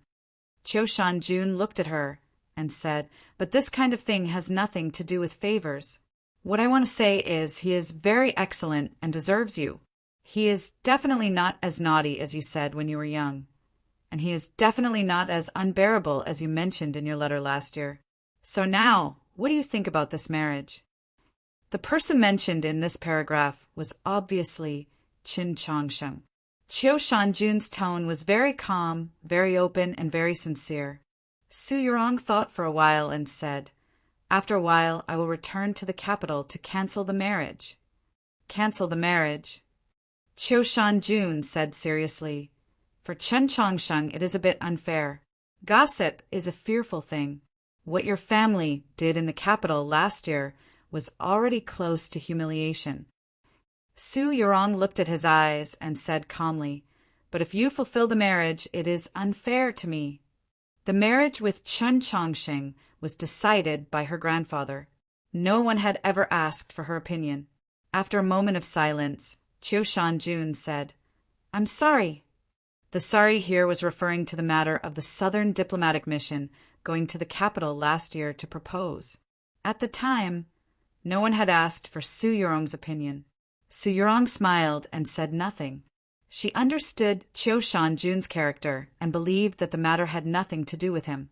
At the time, she had been sent by the elders of her sect to the Southern Sea to quietly cultivate. Qiu Shanjun was fighting with those young demon experts over the key to the Garden of Zhou. When she thought of the Garden of Zhou, a faint sorrow suddenly appeared in her eyes that were like the waters of autumn. In the mausoleum of Zhou, he had said that he had an engagement, but he would cancel it. She had also said to him that she had an engagement, but she would definitely not marry that person. Why did they have this conversation? Naturally, it was because he wanted to marry her, and she also wanted to marry him. Although they did not say it, although he was already dead, how could she deny it? How could she forget it? Yes. So she wanted to return to the capital to cancel the marriage. Whether Qin Chongsheng was good or bad, it was not important, because he could not be him. "Junior sister, what's wrong?" Qiu Shanjun could sense the slightest change in her mind, because in these past few years his thoughts had always been on her. He could sense her sadness, and could not help but be somewhat worried. "It's nothing." Su Yurong looked into Qiu Shanjun's eyes, and suddenly felt that she should not hide this matter from him. After a slight pause, she said, "Senior, there's something you don't know. The reason I insisted on canceling the engagement is because I already have someone I like." The cave suddenly became extremely quiet, even quieter than when the two of them were reading. Chio-shan-jun suddenly smiled and said, "Presumably, that person definitely isn't me." Su Yorong smiled, then roughly explained what she had encountered in the garden of Zhou. She mainly talked about that Snow Mountain secret sect disciple called Susheng. Chio-shan-jun's smile disappeared. After a long period of silence, he said, "Junior sister, he should already be dead." Su Yorong calmly replied, "I know." Chio-shan-jun looked at her, somewhat worried. Walking out of the cave and arriving at the edge of the cliff, the pine trees rustled in the night wind. Under the starlight, they seemed like a silver sea. Su Yorong turned to the scholarly young man at the edge of the cliff and said, "Second brother." Go Hanchi had left the Mausoleum of Books early precisely because he knew of the news from Mount Li, so he had arrived earlier than her. He turned to Su Yorong, wanting to say something, but in the end he could only sigh. To him, Su Yorong was his junior sister, and Chio-shan-jun was his eldest brother. He understood the matters between the two of them the best, and he also understood many matters in the capital. Below the rustling pine trees was an extremely precipitous cliff. Suddenly, a mournful howl came from the cliff. Xiao Songgong and the two Discipline Hall elders were currently imprisoned in the cliff of Mount Li. The two Discipline Hall elders had not yet recovered from their heavy injuries, while Xiao Songgong's fate was even more miserable.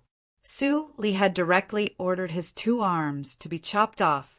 As for that longevity sect elder who wanted to take advantage of Su Li's absence to re-establish his authority, he had his cultivation crippled by Su Li. The junior martial uncle of Mount Li's conduct was truly cold-blooded and ruthless. Su Li was currently recuperating in the back of the mountain. Su Yorong also wanted to go there because her teacher, the Holy Maiden of the South, was also there. After the storm in Xuanyang City, all of Mount Li, all of the South, all of the continent finally knew that the Holy Maiden and Su Li actually had such a deep friendship. Even Su Yorong had only heard of this matter for the first time. Let's not talk about other matters, but if you insist on returning to the capital to break off the engagement, I hope that you can do your utmost to take care of Qin Changxing's face, Go Hanchi said to her. Su Yorong was a little surprised. After experiencing so many things, especially after Qin Changxing and Su Li's grand return to the south, she already had many questions about the things Schwanger and Mou had said in their letters. She was no longer as contemptuous of Qin Changxing as she was in the past, but she still had not expected that Go Hanchi would take the initiative to speak up for Qin Changxing. Qin Changxing, just what sort of person is he? Upon hearing her question, Go Hanchi seriously pondered it for a very long time. Finally, he came to a conclusion. He is a real person. Neither he nor Su Yorong knew that on the return to the south, Su Li had once evaluated Qin Changxing in this way. Is that so? Su Yorong was very confident in Go Hanchi's judgment of people. She couldn't help but be somewhat absent-minded. She had originally forgotten many of the matters of her childhood, but after Qin Changxing entered the capital, she gradually began to remember a few things. But forget it, perhaps there really was some misunderstanding, but it had nothing to do with her. She bid farewell to Go Hanchi and followed the path by the pine forest to the back of the mountain. Go Hanchi suddenly thought of something and said, "Junior sister, Qin Changxing he." Su Yorong turned to look at him. Go Hanchi originally wanted to tell her that Qin Changxing had discovered the sword pool in the garden of Zhou, and that the Li Palace was preparing to return these swords to the various sections. Among them was the temple sword that Holy Maiden Peak had lost, but seeing her rather desolate expression, he knew that she did not want to hear it. He also thought that she probably already knew of this matter, so he shook his head and said, "It's nothing." Chapter 460. Qin Changxing had found the sword pool and taken out many swords. This matter had not yet been spread, but it was no longer a secret. It was just that Su Yorong had been in seclusion this entire time to recuperate and did not know of this matter, but everyone believed that she naturally knew of this matter. If Go Hanshi had said it now, she would have guessed a few things ahead of time, but in reality it was never important when she knew. These words were very difficult to pronounce, but the reasoning behind them was actually very simple. Just like in all stories or real life, people would always encounter problems of this sort. Some problems would make you drink poison and throw yourself into the grave, while other problems would make you not know whether to laugh or cry and lose your marriage. In the end, the ending of the story or life had little to do with the problems. What was important was how you resolved those problems. When Su Yurong reached the rear peak of Mount Li, her teacher was attempting to resolve a problem. As the leader of the southern sects that could stand on equal footing with the Pope, she naturally had to resolve a major problem. This problem was called the confluence of North and South. If the humans wanted to completely defeat the demons, or at least completely eliminate the threat of the demons, they needed a true unification, or in the words that had been popular for the past 200 years, the confluence of North and South. The great Zhou dynasty had never stopped thinking of truly conquering the South, but even the wise and mighty Emperor Taizong had only managed to get the sects and clans of the South to nominally acknowledge the legitimate status of the capital. After the divine empress took office, this was what she wanted to accomplish the most, but she had also not succeeded. 10 some years ago, the Liang household and the longevity sect had conspired in an attempt to conquer the South and the North. Although it seemed like a joke in hindsight, it also showed that the confluence of North and South was the inevitable trend of events. Several hundred years earlier, the confluence of North and South had failed for a very complicated reason.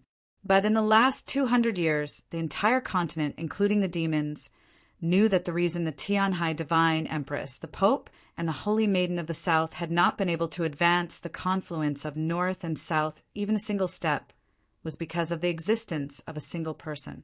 Because Su Li did not agree.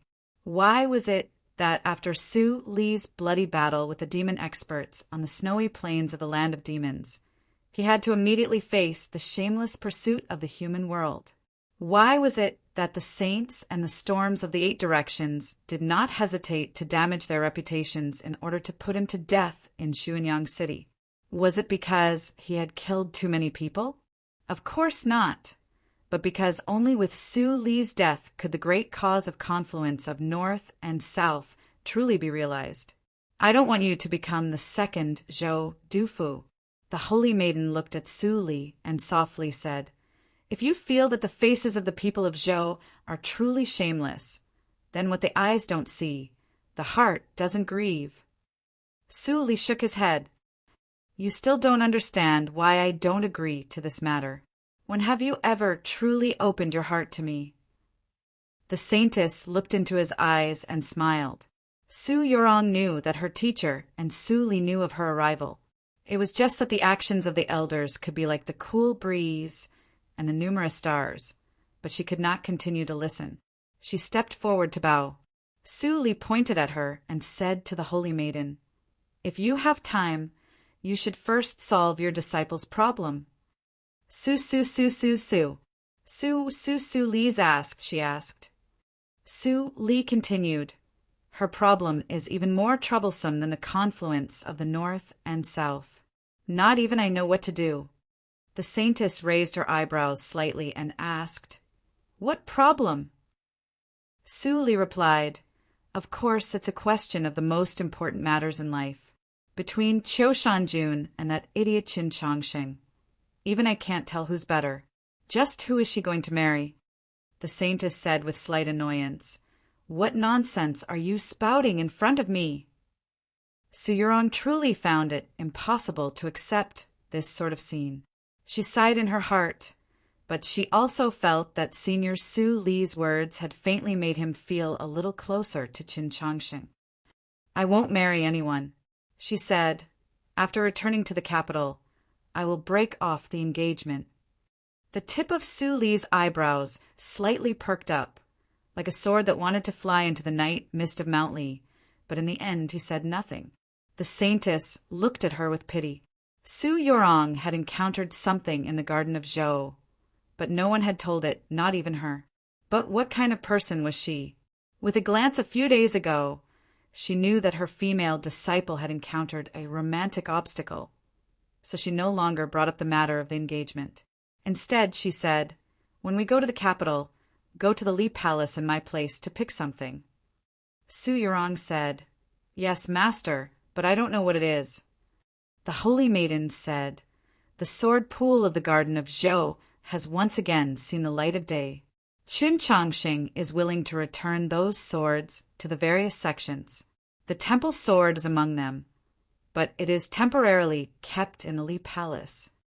The temple sword was the sword that the holy maiden of the south always carried with her. Many years ago, Zhou Dufu had stolen it from Holy Maiden Peak, and it had since disappeared without a trace. Hearing this news, Su Yurong was very shocked, and then she felt that something was not right. Yes, something was very wrong. Su Li suddenly asked, "When are you going to the capital?" Su Yurong returned to her senses and replied, "It should be after the winter solstice." Su Li said, "Since you're going to the capital, help me return something to Qin Changxing. It just so happens that you two know each other." Su Yurong subconsciously resisted, saying, "I don't know him." "Girl, when you get stubborn, you're no different from your master." Su Li said, "Tianhai and your master only taught you, and old man Yin only has him as a junior. You two will always have to fight. You can break off the engagement without seeing each other, but can you also not see each other when you fight?"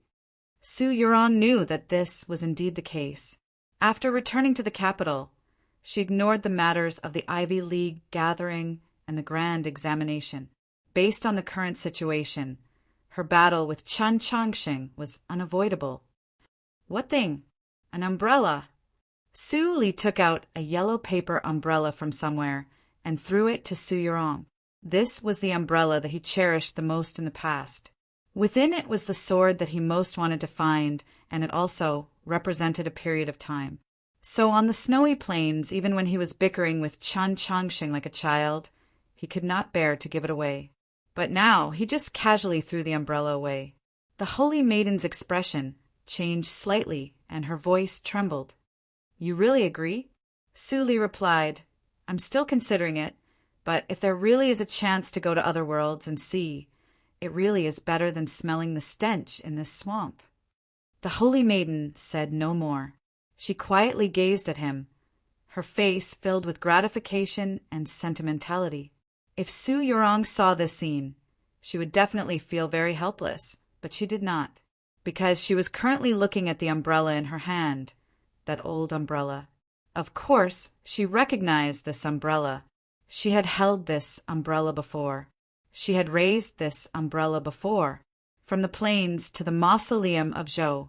The journey spanned more than 1,000 li, passing through several seasons. At the time, she was on his back, the umbrella in her hand. This umbrella had sheltered her and him from the rain and snow, shielded them from the wind and frost, avoided the dust, and guided them, returning it to Qin Changxing, the sword pool, the temple swordom. Her face instantly turned snow-white. She was somewhat absent-minded. She was very absent-minded. Just what was going on with all this? The next chapter will be out around 10:30. Chapter 461. Qiushan Jun's face was very pale, but it was different from the paleness caused by excessive blood loss and heavy injuries. It was more haggard, more downcast. In the span of half a night, he had experienced something that made him seem much older. Go Hanshi could see it clearly and knew why. His emotions were very complex, sympathy and then displeasure. The sympathy was for eldest brother, and the displeasure was for Su Yurong. He knew that this matter was not Su Yurong's fault. It was just that there was a difference of closeness and distance, and he could not understand why the matter had developed to this stage. Even though he had studied the Taoist canon since childhood, he still could not understand these matters. After some time, Qiushan Jun suddenly said, "In a few days, Junior's sister will return to the capital. If you have nothing to do, accompany her." Go Hanshi was somewhat confused and asked, "What's wrong?" Qiushan Jun looked at the starlight outside the dwelling and said, Marshal, granduncle, might leave with the Holy Maiden. Where the South will go from here on out will depend on the movements in the capital. Go Hanshi was very shocked at these words. After a long time he calmed down and asked, "Why is Junior's sister returning to the capital? Does she really want to personally annul that engagement?" Chioshan Jun shook his head.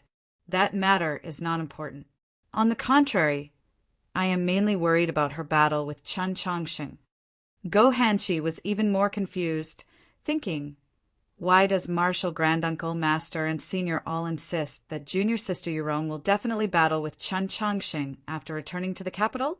With the confluence of the north and south before us, neither the divine empress nor his holiness is willing to raise too much of a storm at this time. In other words, the two saints will definitely maintain their silence. The struggle for the imperial throne is still below the surface. The Orthodoxy's new rules, the all-school martial exhibition, what the Tianhai clan and those two archbishops are doing is actually very similar to what the Pope and Archbishop Melishar are doing. It is to build momentum for the final battle. Chioshan Jun looked at him and calmly said, "From the Ivy Festival to the Grand Examination, and then to the Mausoleum of Books, Chen Chongsheng walked on the starlight. First he defeated you, then he defeated fate. And this time, if he can continue to win, when his momentum and reputation are at their peak, junior sister Yurong will return to the capital from the south and defeat him in one fell swoop. In the future, who would dare lightly challenge the divine empress's dignity?" Then he frowned slightly and said, "But this is too cruel." Go Hanshi understood what he meant by cruel. He shook his head and said, "What did junior sister say before?" Chioshan Jun very calmly recounted what Su Yurong had said before, such as how she had fallen in love with a disciple of the Snow Mountain sect who was possibly already dead. Go Hanshi thought that this was also a kind of cruelty. After a long period of silence, he asked, "Could it be that this is it?" Chioshan Jun was silent for a long time, then said, "The dead cannot be defeated." Go Hanshi didn't know what to say, muttering, "This isn't right." "Who's wrong? Junior sister?" Chioshan Jun looked at him and said with a slight smile, "Why do you think Zhou Dufu's blade can't be blocked?" Go Hanshi answered, "Because it's fast." Chioshan Jun smiled and said, "Because sometimes making a clean break is truly merciful. The intellectual sword could sever the threads of love, and so could the saber." He said it with a smile and then coughed. He coughed painfully. It was so painful that he was a little sad. There were blood stains on his clothes. How could it be easily severed by swords and sabers? Love started without knowing where it started and ran deep. Chen Chongsheng did not know that this storm in the capital was to build momentum. The so-called new rule would ultimately fall between him and Su Yurong. Similarly, the wariness and hostility of the Tianhai clan and the Orthodoxy's new faction, as well as those noble clans and sects in the distant south, towards the Orthodoxy's old faction and the Imperial clan, all fell on him and the Orthodox Academy. At 5 a.m, he woke up punctually, calmed his mind, and opened his eyes. He got up, dressed, and washed his face. Rain fell outside the window, but the summer wind did not grow any colder. The sounds coming from the distant gate of the courtyard did not grow any quieter. He was already used to hearing all sorts of noise and news when he woke up. He was not as anxious as he was at first, very calmly doing what he was doing. He went to the kitchen across the lake to eat 2 bowls of millet porridge, 2 steamed buns made of sorghum flour, and 2 thin slices of Red River ham. He also took the chance to look for the mountain sea sword hidden in the pile of firewood, and only then did he return to the library. Yesterday, when he returned from Zhou prison, he realized that the pergolas on the street had not been torn down. He and Tang 36 had guessed that the so-called all-school martial exhibition could not possibly end with Zhou Ziheng's heavy injuries. Surpassing cultivation levels to defeat a star condensation cultivator was truly a matter that could shake the entire continent. But compared to the Tianhai clan's overwhelming power and arrogance, what did it count for? Especially since the Li Palace had maintained its silence. The Li Palace's silence did not mean that the Orthodoxy's old faction and the Pope truly did not care about the Orthodox Academy. From a few days ago until now, there had always been many Li Palace priests and Orthodoxy cavalry standing guard around the Orthodox Academy. Although they could not stop the noise, they ensured the area's safety. A Li Palace priest surnamed Lu hurried into the academy and stopped Qin Changsheng before he could enter the library. He first respectfully bowed, then offered a letter with both hands. The letter sent to the Orthodox Academy at this time was naturally a letter of challenge. Qin Changsheng returned the bow to Priest Lu, thanking him for the hard work he had put in these past few days, but he did not take the letter of challenge. He indicated that the priest should go to the small building to find Tang 36, and also told him to tell Tang 36 to wake up early to eat. It didn't matter if the millet porridge was cold, but if he woke up a little later, the entire basin of Red River ham would truly be eaten by Xian Yuan alone. Entering the library, he first examined Jeshio's condition, then took out the medicine that Luo Luo had Guardian Jean deliver last night. He then untied his golden needle and dipped it into the green juice made from a medicinal herb that Tang 36 had stolen from the 100 Herb Garden last night. He then pierced it into the space between Jeshio's eyebrows and slowly twisted it, continuing to treat his injuries. After an unknown amount of time, the dual effects of the Li Palace's precious medicine and the 100 Herb Garden's medicinal juice, under the urging of the golden needle, completely entered Jeshio's meridians and then dispersed throughout his body. After finishing this, Qin Changsheng felt somewhat tired and his body was also somewhat hot, but he did not sweat like he did yesterday. Removing the poison in Jeshio's body was not a difficult matter, but what he had been most worried about was Nank's peacock plume poison. He did not know whether it was because a cardinal of the Li Palace had personally used the sacred light technique or because the poison in Zhou prison had clashed with it, but it had already become extremely weak, completely inconsistent with the amount of poison Jeshio had mentioned. Currently, he was most worried about the problem with Jeshio's meridians. The door to the library creaked and Xian Yuanpa walked in, asking, "What do I learn today?" The Orthodox Academy currently did not have an instructor, so if Xian Yuanpa wanted to learn something, he could only ask him. Qin Changsheng had experience in this aspect. He had taught students in the Orthodox Academy before, so he knew many demi-human cultivation methods and had a deep understanding of the demi-human's special body structure and meridians. Moreover, after the grand examination, he had treated Jeshio's illness many times, so he now had even more confidence in the demi-human cultivation methods. He took out a book that he had already prepared and handed it over, saying, "From today onwards, you will learn the Heavenly Thunder Bringer." The Heavenly Thunder Bringer was not a commonly seen cultivation method. To be precise, it was a scripture within the Orthodoxy's ancient records. It was said that when this scripture was cultivated to its peak, one could possess boundless strength. One's fist could call the wind. One's fist could call the rain. One could be like a demonic god, and could even call upon heavenly thunder to annihilate an incomparably powerful foe. But it was often said to be a legend. No one could understand how to cultivate the scripture, so naturally, no one had ever successfully cultivated it. Xian Yuanpa was a simple and honest Bear Tribe youth. But that didn't mean he was stupid, especially after staying in the Orthodox Academy for so many days and being forced to read so many books by Qin Changsheng. His mind had long been opened and his knowledge had gradually broadened. Looking at the scripture in his hand, he said sadly, "Are you kidding me? Or do you think I will become a priest that calls for rain in the future?" Currently, the Heavenly Thunder Bringer most often appeared when praying for rain. The priests would lead the masses in reciting it. But who had ever seen the altar light up after reading the scripture, followed by the gathering of wind and clouds, thunder and lightning, followed by a torrential downpour? Even if this scripture was real, Xian Yuanpa was a youth that was willing to struggle his entire life to become a divine general of the demi-human race.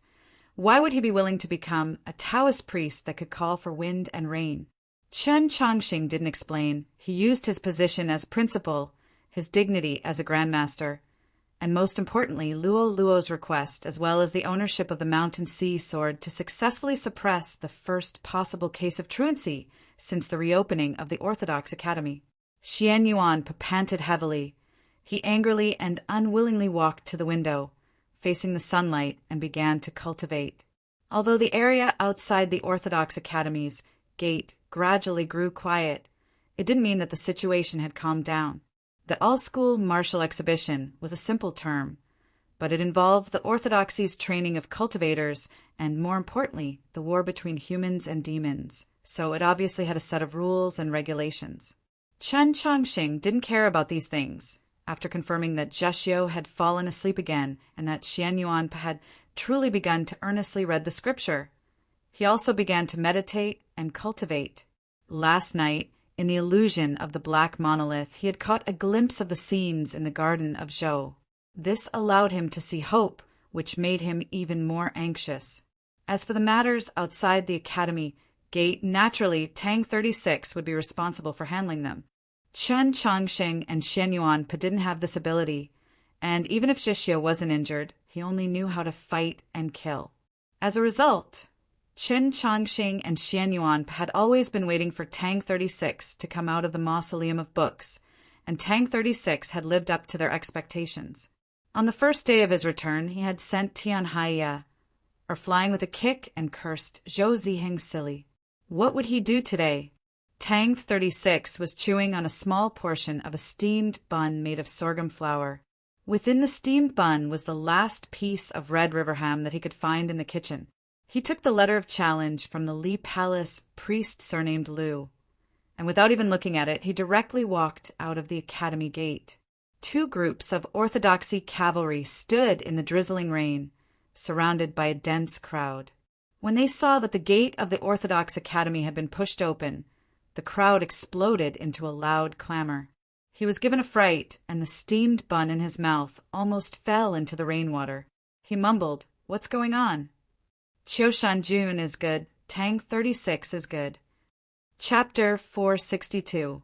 Priest Lu of the Li Palace said somewhat helplessly, "We're all here to watch the show, so we can't go too far." Under the awning on the street, other than the stewards of the 4 workshops, there were no other important figures. Many of the Jingdo people who had come to watch the excitement had already arrived. It was only 6:00 in the morning, and it was still raining. Tang 36 felt helpless and annoyed at the same time. He thought to himself, isn't it just a fight? What's there to watch? Is it worth waking up so early? The crowd gradually separated and then quieted down. A middle-aged man wearing a black robe walked into the field expressionlessly. Tang 36 tore open the envelope and glanced at it. He confirmed that this was the challenger for today. It was a teacher from Li Palace College. His sword-like eyebrows furrowed slightly, not because his opponent was an expert at the peak of the ethereal opening realm, but because the confusion in his heart was growing stronger and stronger, and the feeling in his heart was growing stranger and stranger. Other than Star Caesar Academy, the other 5 Ivies were directly under the jurisdiction of the Orthodoxy. Could it be that the Orthodoxy really had so many people that dared to defy the will of the Pope? The door of the library was pushed open, and the wind brought in raindrops. At the same time, Tang 36 walked in. "I don't understand this," he said to Qin Chongsheng.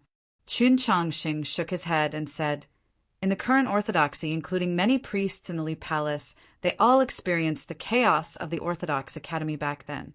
They killed many experts consecrated by the imperial family, and many of them still have the blood of the teachers and students of the Orthodox Academy on their hands. They obviously can't accept the imperial family returning to power and the Orthodox Academy reappearing. This has nothing to do with going against the will of His Holiness the Pope."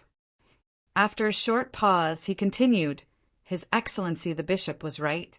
His Holiness the Pope changed his mind too quickly. Even those loyal to him could not change his mind in a short time." Tang 36 thought about it and said, "That makes sense, but I still feel that something is wrong." Qin Chongsheng was more concerned with the specifics and asked, How good is the instructor from Lee Palace College? Tang 36 replied, he's not at the star condensation realm, but at the peak of ethereal opening. He's very old, and it's obvious that he has some trump cards up his sleeve. Hearing this, Chun Changsheng was silent. He thought to himself, this kind of opponent doesn't seem to be as good as Zhou Ziheng, but his battle experience is probably far above Zhou Ziheng's. He won't be easy to deal with.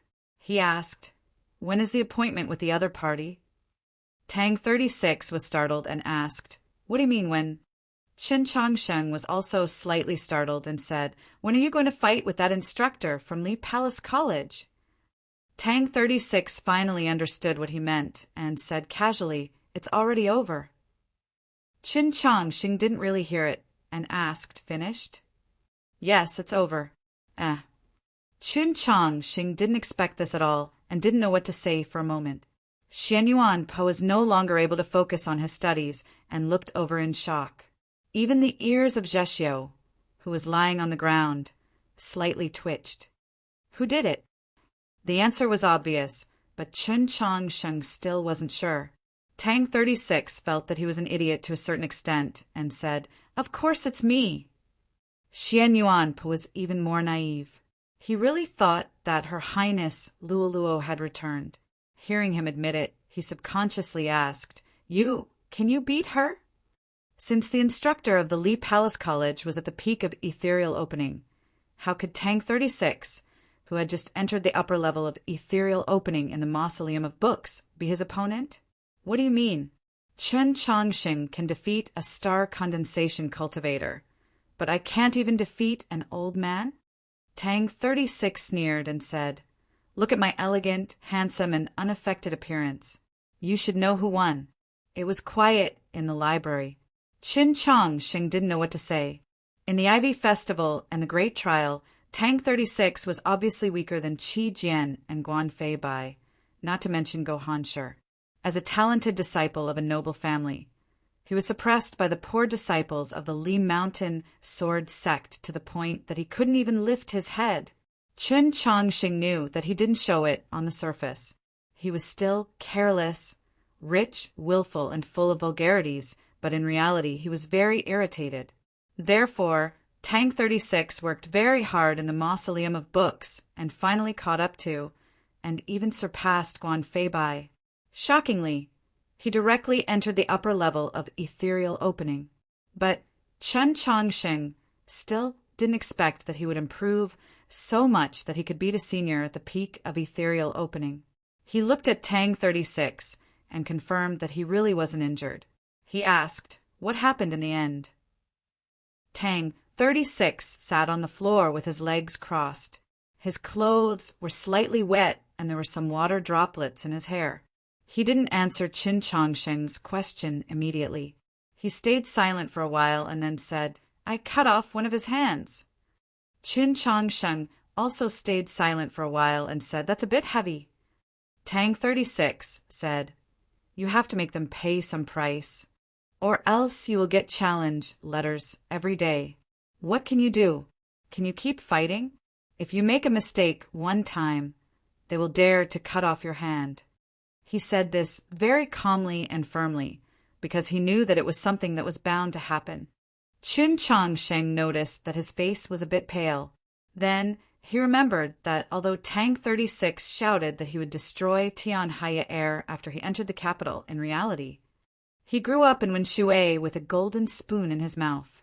After he came to the capital, he also had Principal Zhuang's care. Until he left the Heavenly Academy and came to the Tradition Academy, he began to face the trials of life. He never destroyed anyone. Besides the battles in the Grand Examination, he never saw blood. Chun Changsheng didn't say anything. He took out a handkerchief and handed it over. He said, wipe it. Tang 36 was a bit surprised.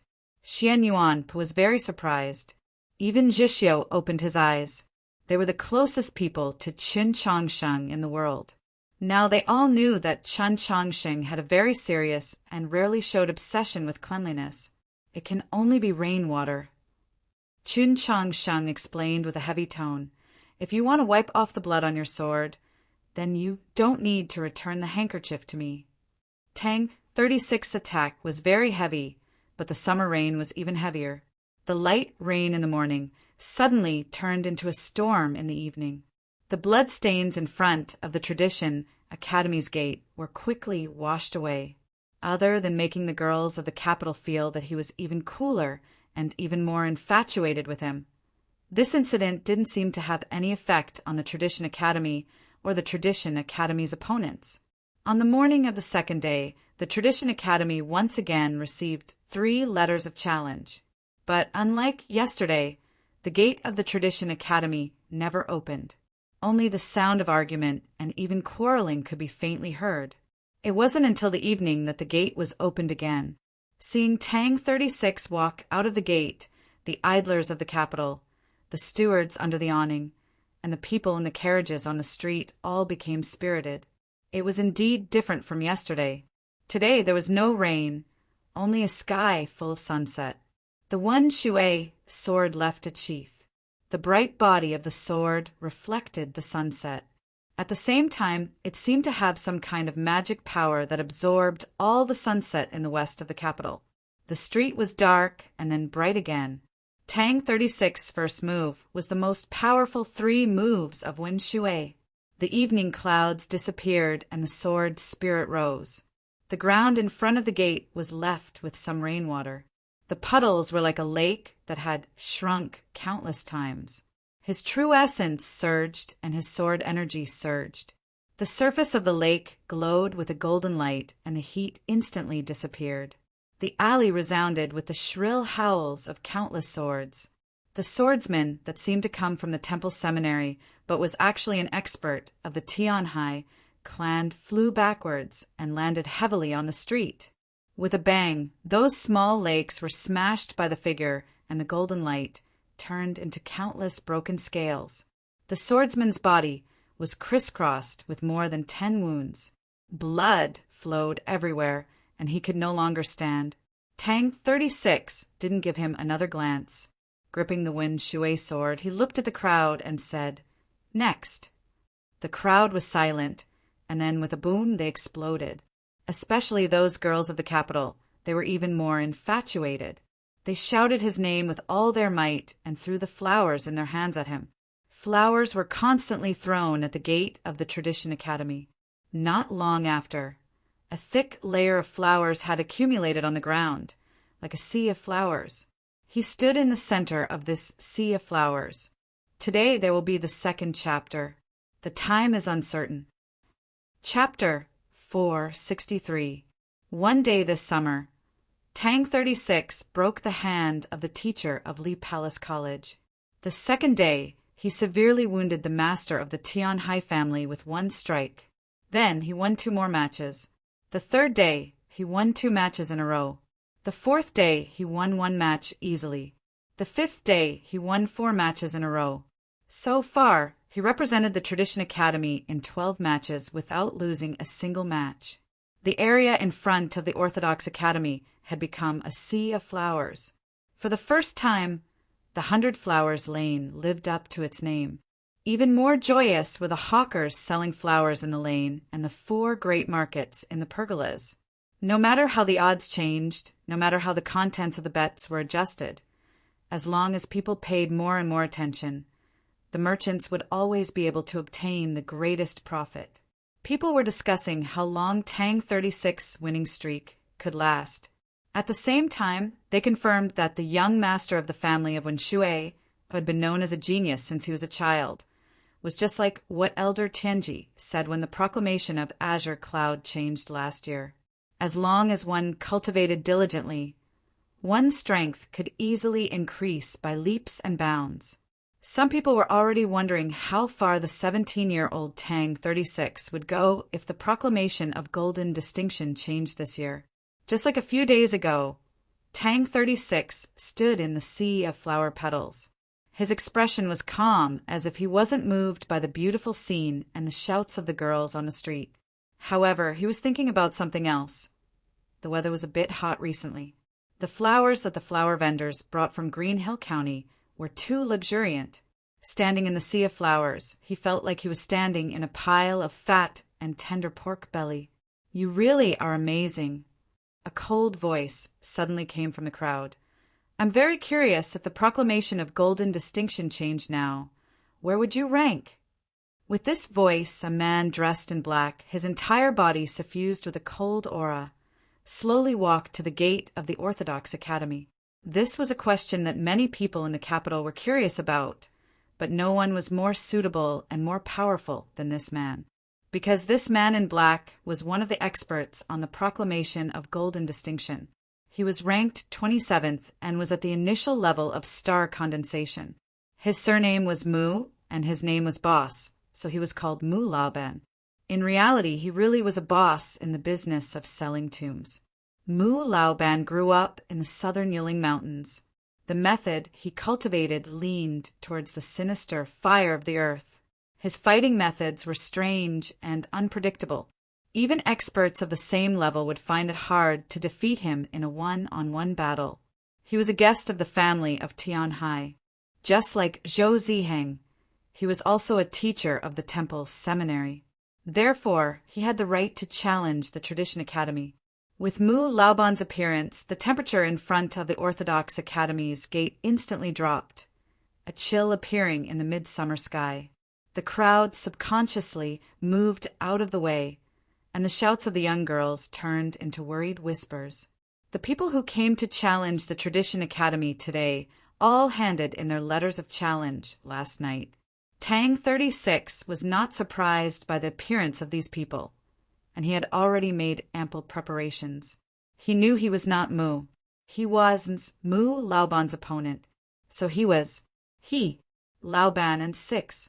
He didn't want to fight, so he said, "The Tianhai clan will give you 3,000 taels of silver and a bag of crystal every year. Right now, I don't have any extra crystal on hand, only 30,000 taels of silver notes. Tang A of 6 of Tang of Tian, the Wang Mu, Tang 6 Wang, A Chun Long Wang, the Wang Lu Chun Lu Zhou is Mu Yang is. He really is. He really is a greedy man." Tang 36 smiled at the struggling expression on Mu Laoban's face.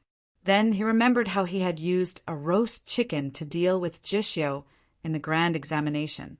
He felt that he really was a genius in business.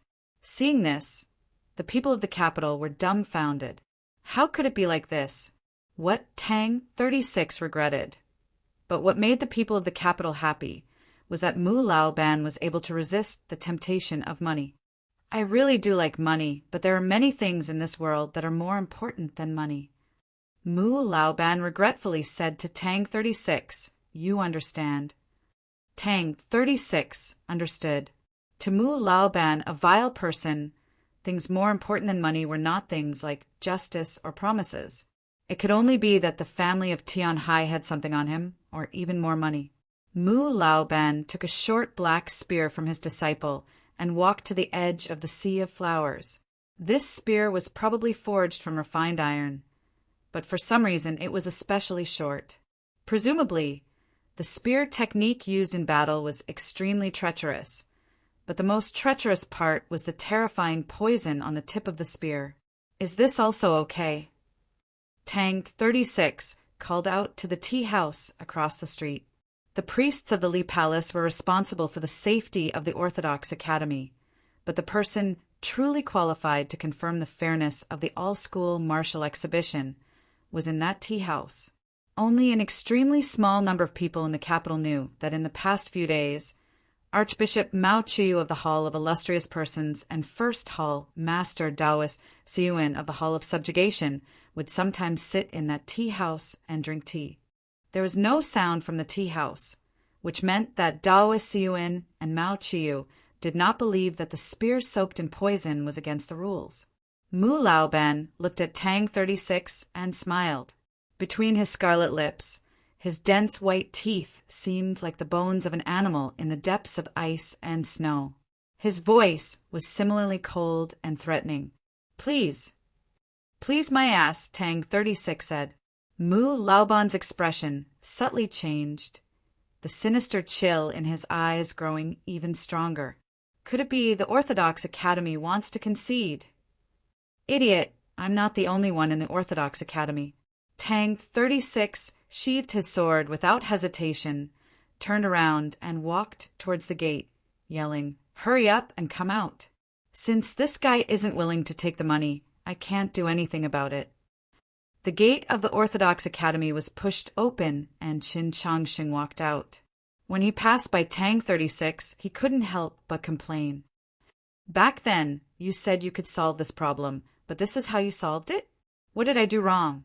"Drown. Soldiers come with arms. Water comes with earth. Drown. Even 30,000 taels of silver can't drown that greedy bastard, and I can't beat him. So of course you have to go."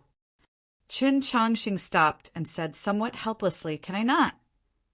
Tang 36 shrugged nonchalantly and said, "Don't forget what we've discussed." Qin Changsheng nodded. In these past few days, it seemed like Tang 36 was fighting alone, but in reality, every night they would gather in the library to discuss their opponents for the next day. Even the heavily injured Jishyo would occasionally give a few extremely incisive suggestions.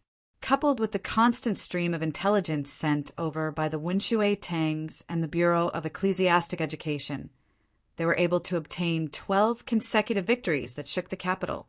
But there would always be an opponent that he and Tang 36 couldn't defeat. What should they do then?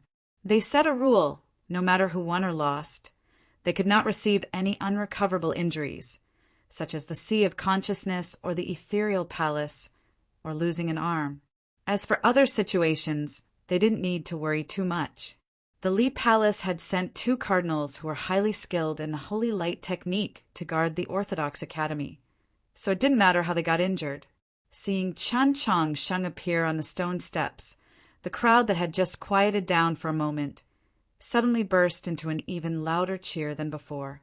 Tang 36, who was just about to enter the Orthodox Academy to rest, heard the cheers behind him and couldn't help but angrily grumble. The 12 consecutive victories of the Orthodox Academy had allowed Tang 36 to blossom with unprecedented brilliance, so much so that the people of the capital had somewhat forgotten Qin Changsheng's existence. Only now did they remember that he was the true principal of the Orthodox Academy, that he was the key figure, or perhaps the spiritual figure, in the revival of the Orthodox Academy. Moreover, everyone knew that he was the strongest expert of the Orthodox Academy, someone who had once surpassed cultivation levels to defeat the star condensation cultivator Zhou Ziheng. Mu Laoban's face turned even gloomier as he stared at Qin Changsheng on the stone steps. Should I feel honored? Or should I feel sorry for Principal Qin? Qin Changsheng did not answer him. Holding his sword horizontally in front of him, he said, "Please." Mu Laoban's expression turned solemn as he slowly raised the black spear in his hand, about 2 feet long. "I haven't been following many books in the past year. It's nothing more than romance of the Tang dynasty, vulgar people, back to cats and Korean entertainment. These books are gradually ending. After Back to Cats, it's Shengtang, and Yu Zue is even earlier. Fortunately, when old books come to an end, there will naturally be new ones. I will always continue to trust authors that I trust, such as Fu Tian. A few days ago, before the end of Grand Tang, Fu Tian had already begun to write a new book. Without the slightest hesitation, he published both. This makes me feel inconceivable. Just how did this girl cultivate such a valiant execution ability? How did she maintain her love for writing after all these years? Yes, you should be able to see, but you really are mistaken. This is not an advertisement, but a very serious sharing. Fu Tian's new book is called A Handbook for Making a Living in the Ming Dynasty. It really is very good. If you don't believe me, you can go take a look. Chapter 464. Buzz. A gust of air suddenly appeared at the tip of the black spear. It was a distortion of the air caused by the spear tip's high-speed vibration. With a sharp sound, the sharp tip of the spear pierced through the air. With an unimaginable speed and power, it pierced towards Qin Changsheng, who was on the stone steps. Worthy of his reputation for being sinister and fierce, Mu Laoban's spear had come without warning. extremely bizarre. Just because it was strange didn't mean it lacked power. Countless flower petals rose from the ground and followed the iron spear up the stone steps. There were pink and white flower petals everywhere in front of the Tradition Academy, blocking Qin Changsheng's vision and also the vision of many people. They only knew that the short spear was behind the sea of flowers. The dancing petals were rapidly turning black, a sign that the spear tip had been infected by the poison. In an instant, this so-called martial arts challenge became extremely dangerous, and everyone's hearts were in their throats. The rain of flowers filled the sky as the iron spear pierced through the air. It looked like a mottled snake that had emerged from the sea of flowers. However, no matter how strange the trajectory of this short spear was, it couldn't break through Chen Changsheng's sword, because this was the stupid sword that not even Su Li had been able to master. It was the #1 defensive sword technique in the world that could only be practiced by those who were not good with the sword. Dang! In reality, the sharp tip of the spear, which was soaked in terrifying poison, had already clashed with Qin Changsheng's sword countless times. Back in Xuanyang City, not even painted armor Xiao Zhang's spear had been able to surpass this sword, much less this spear. But the tip of this broken spear was contaminated with a terrifying poison. Would this poison be transmitted to Qin Changsheng's body through the sword? This was what Mu Laoban thought. Over the years, the reason he had been able to defeat many opponents who were not weaker than him was precisely because, as the battle went on, the cold poison in his spear would rise with the wind. It would move as it pleased, noiselessly destroying his opponent's weapon. Then, through the weapon, or even through the air, it would invade their lungs and meridians, ultimately rendering them powerless to continue fighting. None of this would happen today. Chen Changsheng's seemingly ordinary, but somewhat bright, sword contained an unimaginable amount of dragon's might and energy. How could it be damaged by a mortal's poison? There was naturally a reason why the sword was named stainless. If there was no problem with the sword, then there would be no problem with the person, because the person was pure as well. Qin Changsheng was good at medicine. After receiving the information from the education board yesterday, he made the necessary preparations.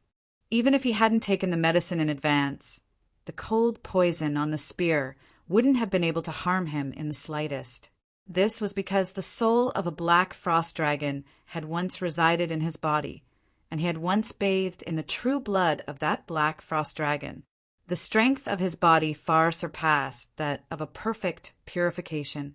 From a certain perspective, rather than saying that his body was as powerful as a human's, it would be better to say that it was more like a true dragon's, other than a poison on the level of Nank's peacock plume. How could this so-called poison from the southern mountains do anything to him? As the petal rain fell, the spear and sword separated, revealing Mu Laoban's shocked and bewildered eyes. Qin Changsheng used his discerning steps, transforming into a blur and arriving before him. Mu Laoban roared and retreated. At the same time, his black spear crushed apart countless petals, creating a barrier of pink, white, and black. This was his star domain. After his battle with Zhou Ziheng, the entire continent knew that Chen Changsheng had the ability to surpass cultivation levels and challenge star condensation cultivators.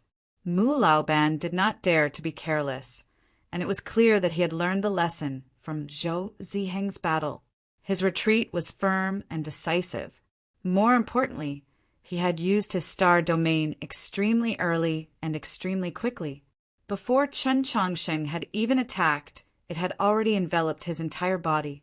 He was the same as many people, still firmly believing that the iron law of the cultivation world was an iron law. On that day, Qin Changsheng had been able to destroy Zhou Ziheng's star domain with a single strike, because Zhou Ziheng's mind was in chaos, or because Chen Changsheng's sword was too sharp, or because his luck was too good. He believed that his star domain was stronger and more solid than Zhou Ziheng's. Most importantly, he believed that, in a situation where he was prepared, his mind would definitely not be in chaos. As a result, he did not believe that Chen Changsheng would be able to so easily destroy his star domain today. However, how could he and those people who clung to the so-called iron law and were unwilling to let go understand the profound thoughts that a genius like Su Li could not comprehend? How could they know just what the so-called intellectual sword was? The intellectual sword was truly not a sword style, but a method of battle. When the petals on the ground in front of the Orthodox Academy poured into the sky like a waterfall, when that metal spear treacherously pierced through the rain of petals, when Chen Chongsheng held his sword horizontally in front of him, he had already used his intellectual sword. This sword had originated from last night's calculations, and now it fell amidst the rain of petals. A ray of light appeared in front of the Orthodox Academy, like a bolt of lightning. The stainless sword seemed to pierce into the sky above the rain of petals, but in the end, it only pierced through a soft petal. But behind that soft petal, about the size of a fingernail, was Mu Laoban's eyes. Just like this, Qin Chongsheng had easily found a hole in his star domain. Chen Chongsheng had used the most ordinary true sword of the orthodoxy, but at this moment it was the most suitable method. The dagger pierced through the petals, piercing towards Mu Laoban's eyes. His eyes revealed an expression of shock, but he did not notice that there seemed to be some other emotion in the deepest depths of his eyes. He fiercely howled. With a squelch, the dragon cry sword stabbed into his chest. But unlike when he had battled Zhou Ziheng, the peerlessly sharp dragon cry sword had actually failed to pierce through his body. Instead, it had been blocked by something. Sensing the strangeness from the tip of the sword, Chen Chongsheng's pupils constricted. Mu Laoban's clothes concealed a flexible armor. The problem was, what flexible armor in the world could block his sword? He was still too inexperienced. If it were Tang 36, he would have already guessed that the flexible armor hidden in Mu Laoban's clothes was one of the treasures that guarded the Tianhai clan. The Six Protections Divine Armor. The Six Protections Divine Armor was a divine artifact ranked 79th on the tier of legendary weapons. It was said that it had once belonged to the Tianliangwang clan and was later conscripted into the palace by Emperor Taizu. Later on, Emperor Xian was worried that the Tianhai Empress would be ambushed by an enemy in the 100 Garden, so he gave it to her to protect herself. When the Empress reached the Saint Realm, she no longer needed any defense, so she gave it to her father, who had yet to return to the Sea of Stars. From then on, the Six Protections Divine Armor had always been stored in the Tianhai Prefecture. It was probably currently being worn by Mu Laoban. It had to be said that the Tianhai clan had truly invested a great deal this time. It was no wonder that even when Tang 36 had taken out such a thick stack of silver notes, it had still not moved the greedy Mu Laoban. It truly deserved to be called a divine artifact on the tier of legendary weapons.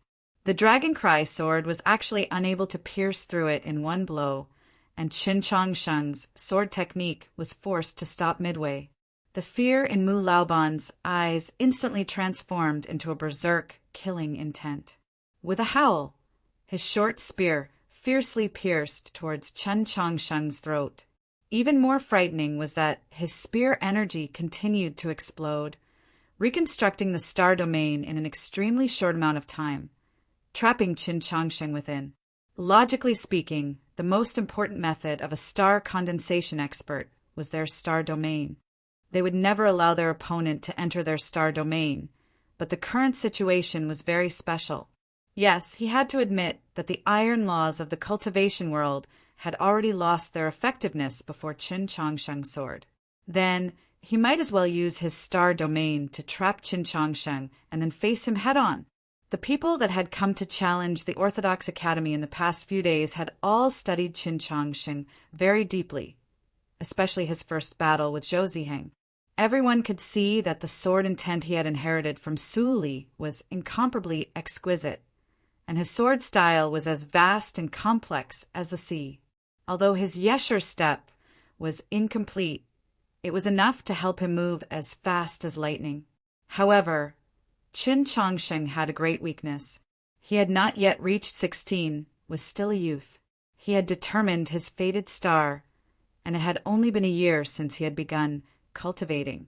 Even if he was the reincarnation of Zhou Dufu, the amount of true essence in his body could not compare to those experts that had cultivated for decades or even centuries. And this was when people did not know that his meridians also had problems, that the efficiency of his true essence output was abysmal. In short, Qin Changsheng's greatest weakness was the amount of true essence he had.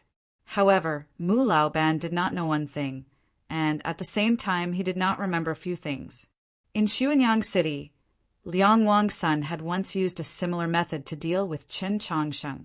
If Qin Changsheng's true essence really was so weak, how could he have withstood Go Hanqi's storm-like attacks in the Grand Examination?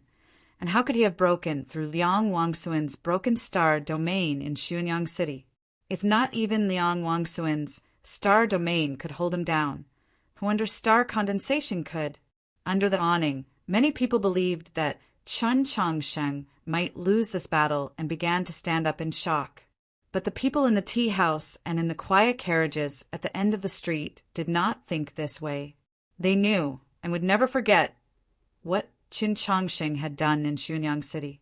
They were keenly aware that Qin Changsheng had the ability to escape, and this battle was still far from over. Victory and defeat had still not been decided. Yet what happened next was something that not even they could have imagined. Qin Changsheng did not choose to use the intellectual sword again and break through Mu Laoban's star domain. He first retreated and then made plans. His stainless sword continued to stab into Mu Laoban's chest, and then he continued forward. It was like he had never even thought about escaping, not caring that Mu Laoban was wearing the 6 protections divine armor of the tier of legendary weapons. He only thought about victory. A clear yell, a blazing qi suddenly appeared in front of the Orthodox Academy. The cold and sinister qi that Mu Laoban brought with him was like ice and snow encountering the blazing sun, instantly vanishing without a trace. The petals that filled the sky actually began to burn, transforming into a dazzling expanse of light. Mu Laoban's face paled in the light. As he was in the middle of the field, he could feel it the clearest, that fierce and blazing qi. Qin Changsheng's true essence had become incomparably majestic. His true essence was lacking, so it was all a facade.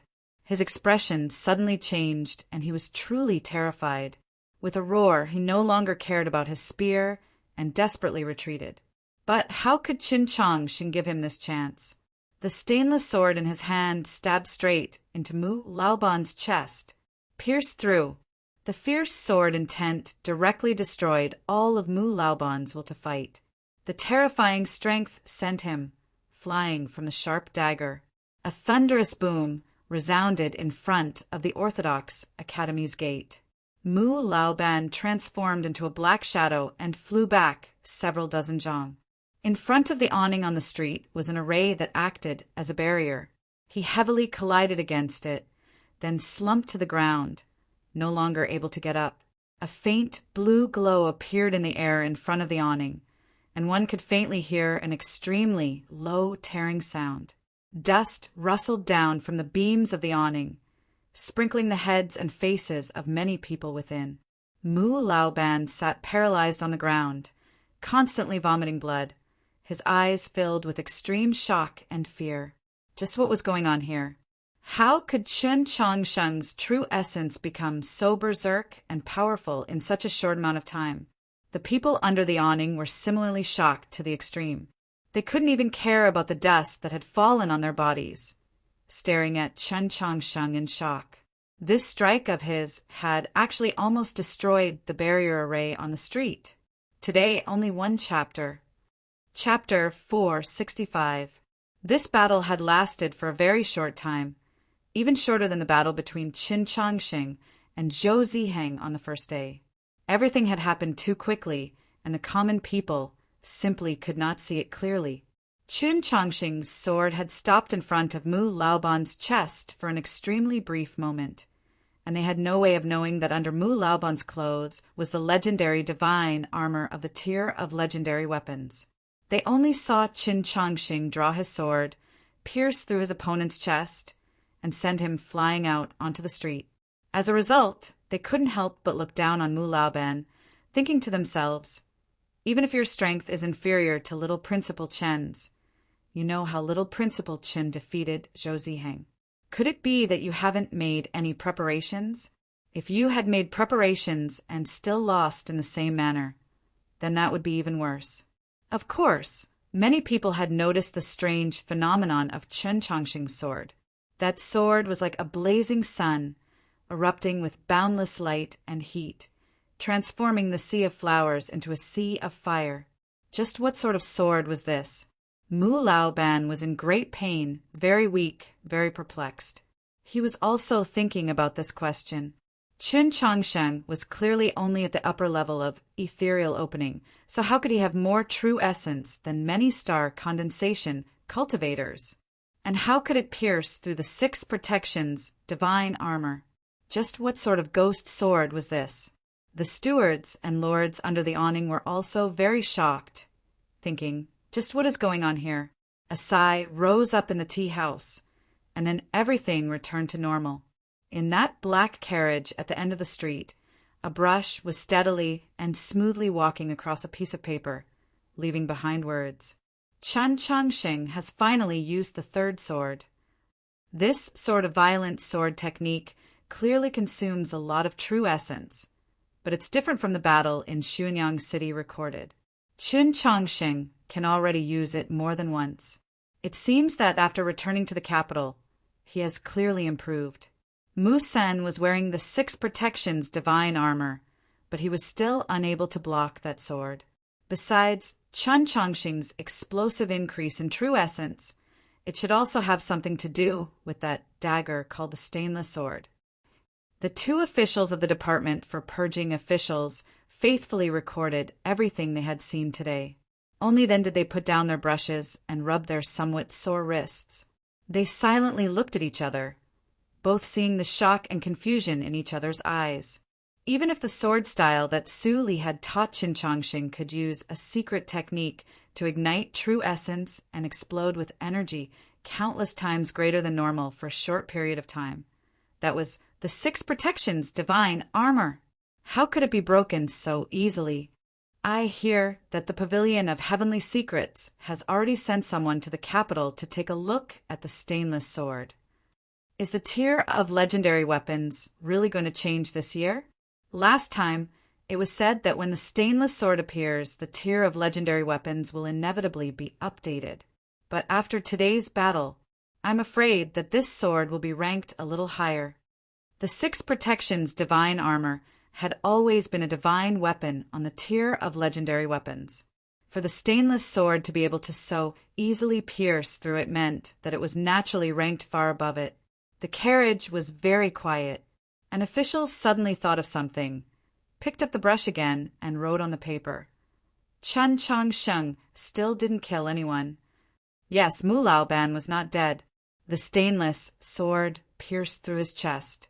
Just like last time, it passed right through his heart. Qin Changxing's sword was so sharp that it made one's hair stand on end, and so accurate that it made one's hair stand on end. Then how stable was his hand holding the sword? Time passed extremely slowly. Finally, it was the middle of summer. In these 10 days, the Tradition Academy had welcomed dozens of challenges. Until now, they had not lost a single one, shocking the entire capital. Challengers below star condensation could not defeat Tang 36, even though he had won a few matches by the skin of his teeth, and one time he had even suffered rather heavy injuries. Challengers at the initial level of star condensation had all been defeated by Qin Changxing. At this time, everyone had already confirmed that although Qin Changxing had not yet succeeded in star condensation, he already had the level of an initial level star condensation expert. There were even people who had begun to imagine if he were to fight with Qiu Shanjun, who had just succeeded in the beginning of the year, just who would win and who would lose. Up until now, no expert at the initial level of star condensation or above had challenged the Tradition Academy. This was because many experts at that level had become powerful figures of their own regions and were very difficult for the Tianhai clan to command. Even if there were, it was the relatively more important status of guest official. Since they were experts, they had to pay attention to their bearing and bearing. If they lowered their status to challenge Chen Chongsheng, even if they won, it would still be an extremely shameful matter. Crucially, no one knew if the matter reached this step. The Pope, who had always maintained his silence, would unleash a thunderous rage. Of course, even if an expert at the middle level of star condensation really did appear, Tang 36 had already made ample preparations. As the manager of the Tradition Academy's external affairs, he had long awaited the arrival of that day. These days, the true surprise was Xian Yuanpa. Zhixiu was still resting in the library, recovering from his injuries, while Xian Yuanpo's right arm had finally completely recovered. Under Chen Chongsheng's guidance, he had begun to cultivate Heavenly Thunderbringer. A vial true essence had begun to freely and joyfully circulate through his meridians, which were as thick as official roads. His innate divine strength could finally be perfectly controlled, thus displaying a destructive power that caused people's hearts to palpitate and the trees of the Tradition Academy to lament. Under a situation where he was certain of victory, Qin Changsheng had Xian Yuanpa represent the Tradition Academy in 4 matches. According to the standards of human cultivators, Xian Yuanpa, who wasn't even at the ethereal opening realm, actually didn't lose a single match. In the last match, he encountered an expert at the upper stage of ethereal opening, and he actually won. Of course, at the last moment, he was forced to transform. He uprooted a willow tree in front of the Tradition Academy's entrance and violently smashed through half of the Academy's wall in the 100 Blossom Lane, knocking out that swordsman at the upper stage of ethereal opening. Such violent strength, such violent tactics. As for the lightning shards that were hidden within the leaves of the willow tree, aside from Qin Changsheng, not many people noticed them. Initially, the elder of Tianji had placed Xian Yuanpai at the end of the proclamation of azure clouds, causing a lot of people to feel baffled. Now, no one thought that way anymore. Looking at the tree hole in front of the Tradition Academy's entrance and the obviously newly built academy wall, people could only think if the proclamation of azure clouds were to be updated. This bear tribe youth who often held a bowl of rice and giggled foolishly on the academy's stone steps. How high would he be placed? Summer was the hottest time in the capital and also the most lively time. This year's summer in the capital was a bit hotter than previous years and also a bit more lively. This was because the entrance of the Tradition Academy was bustling with activity every day. Famous people that were usually hard to see would appear one after another and even fight for you. Not only that, they didn't need money or tickets. How could the citizens of the capital, who loved to watch the fun, miss out on this kind of event? After the weather became hotter, Tang 36 set the time for the duels to be in the morning. Therefore, every morning when the sky was just beginning to brighten, many citizens of the capital would rush over with flour rolls, buns, and steamed buns. Many people even brought along their families as if they were going for a walk. What was even more ridiculous was that when relatives and friends from other places came over, the citizens of the capital would specially bring them to the 100 Blossom Lane to watch the fun. The Tradition Academy was about to become the new 6 sites of the capital. The Tradition Academy's undefeated streak of over 10 matches obviously had more influence on the capital. For example, regarding the bet on the all-school martial exhibition, the 4 major markets no longer opened bets on the winners and losers. Instead, they began to make money in other areas. Every day, the bets opened were mostly about who would fight for the Tradition Academy. What sword style would they use? When would Xian Yuanpa pull down a tree? How many love letters would Tang 36 receive after winning today? And when would Chen Changsheng display the violent sword strike again? One evening it was extremely hot. Chen Changsheng and the other 2 swam a few times in the lake and then sat on the big banyan tree in a daze. I haven't seen Princess Luo Luo for a long time. Tang 36 looked at the faraway setting sun and suddenly said, Qin Chang Sheng also looked at the setting sun. It was as if he could see the corridors of the Hall of Pure Virtue in the palace.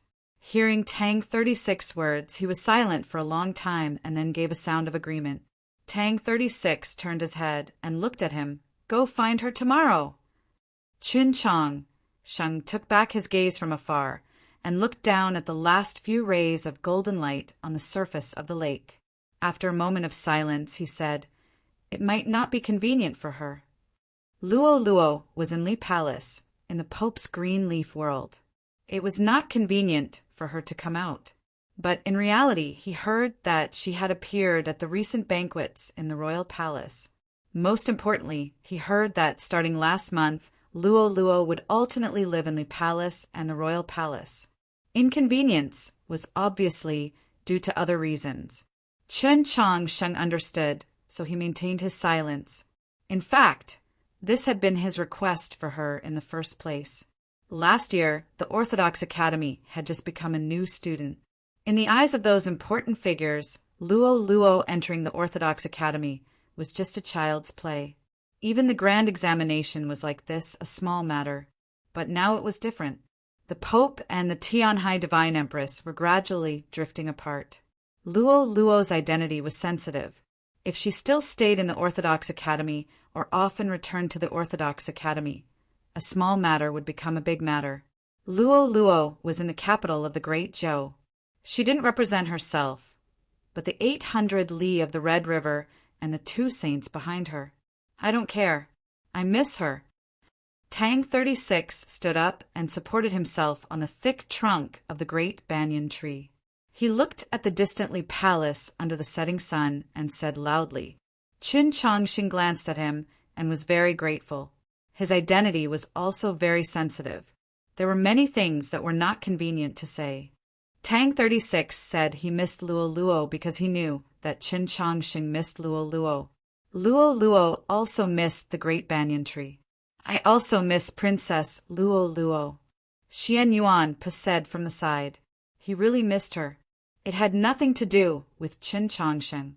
Tang 36 patted his shoulder and said, "Then let's have dinner tomorrow. If it's convenient for her, let's take her back to the Orthodox Academy." Xian Yuan sat on the tree branch, but he was almost at the same height as Tang 36. This scene seemed somewhat harmonious. Then the two matches tomorrow morning should be finished quickly. Xian Yuan, you don't have to fight. Tang Tang, and I will fight. Qin Chang Sheng suddenly thought of a problem. Tang 36 also thought of a very important problem. He squatted down and looked into his eyes. I have something to tell you.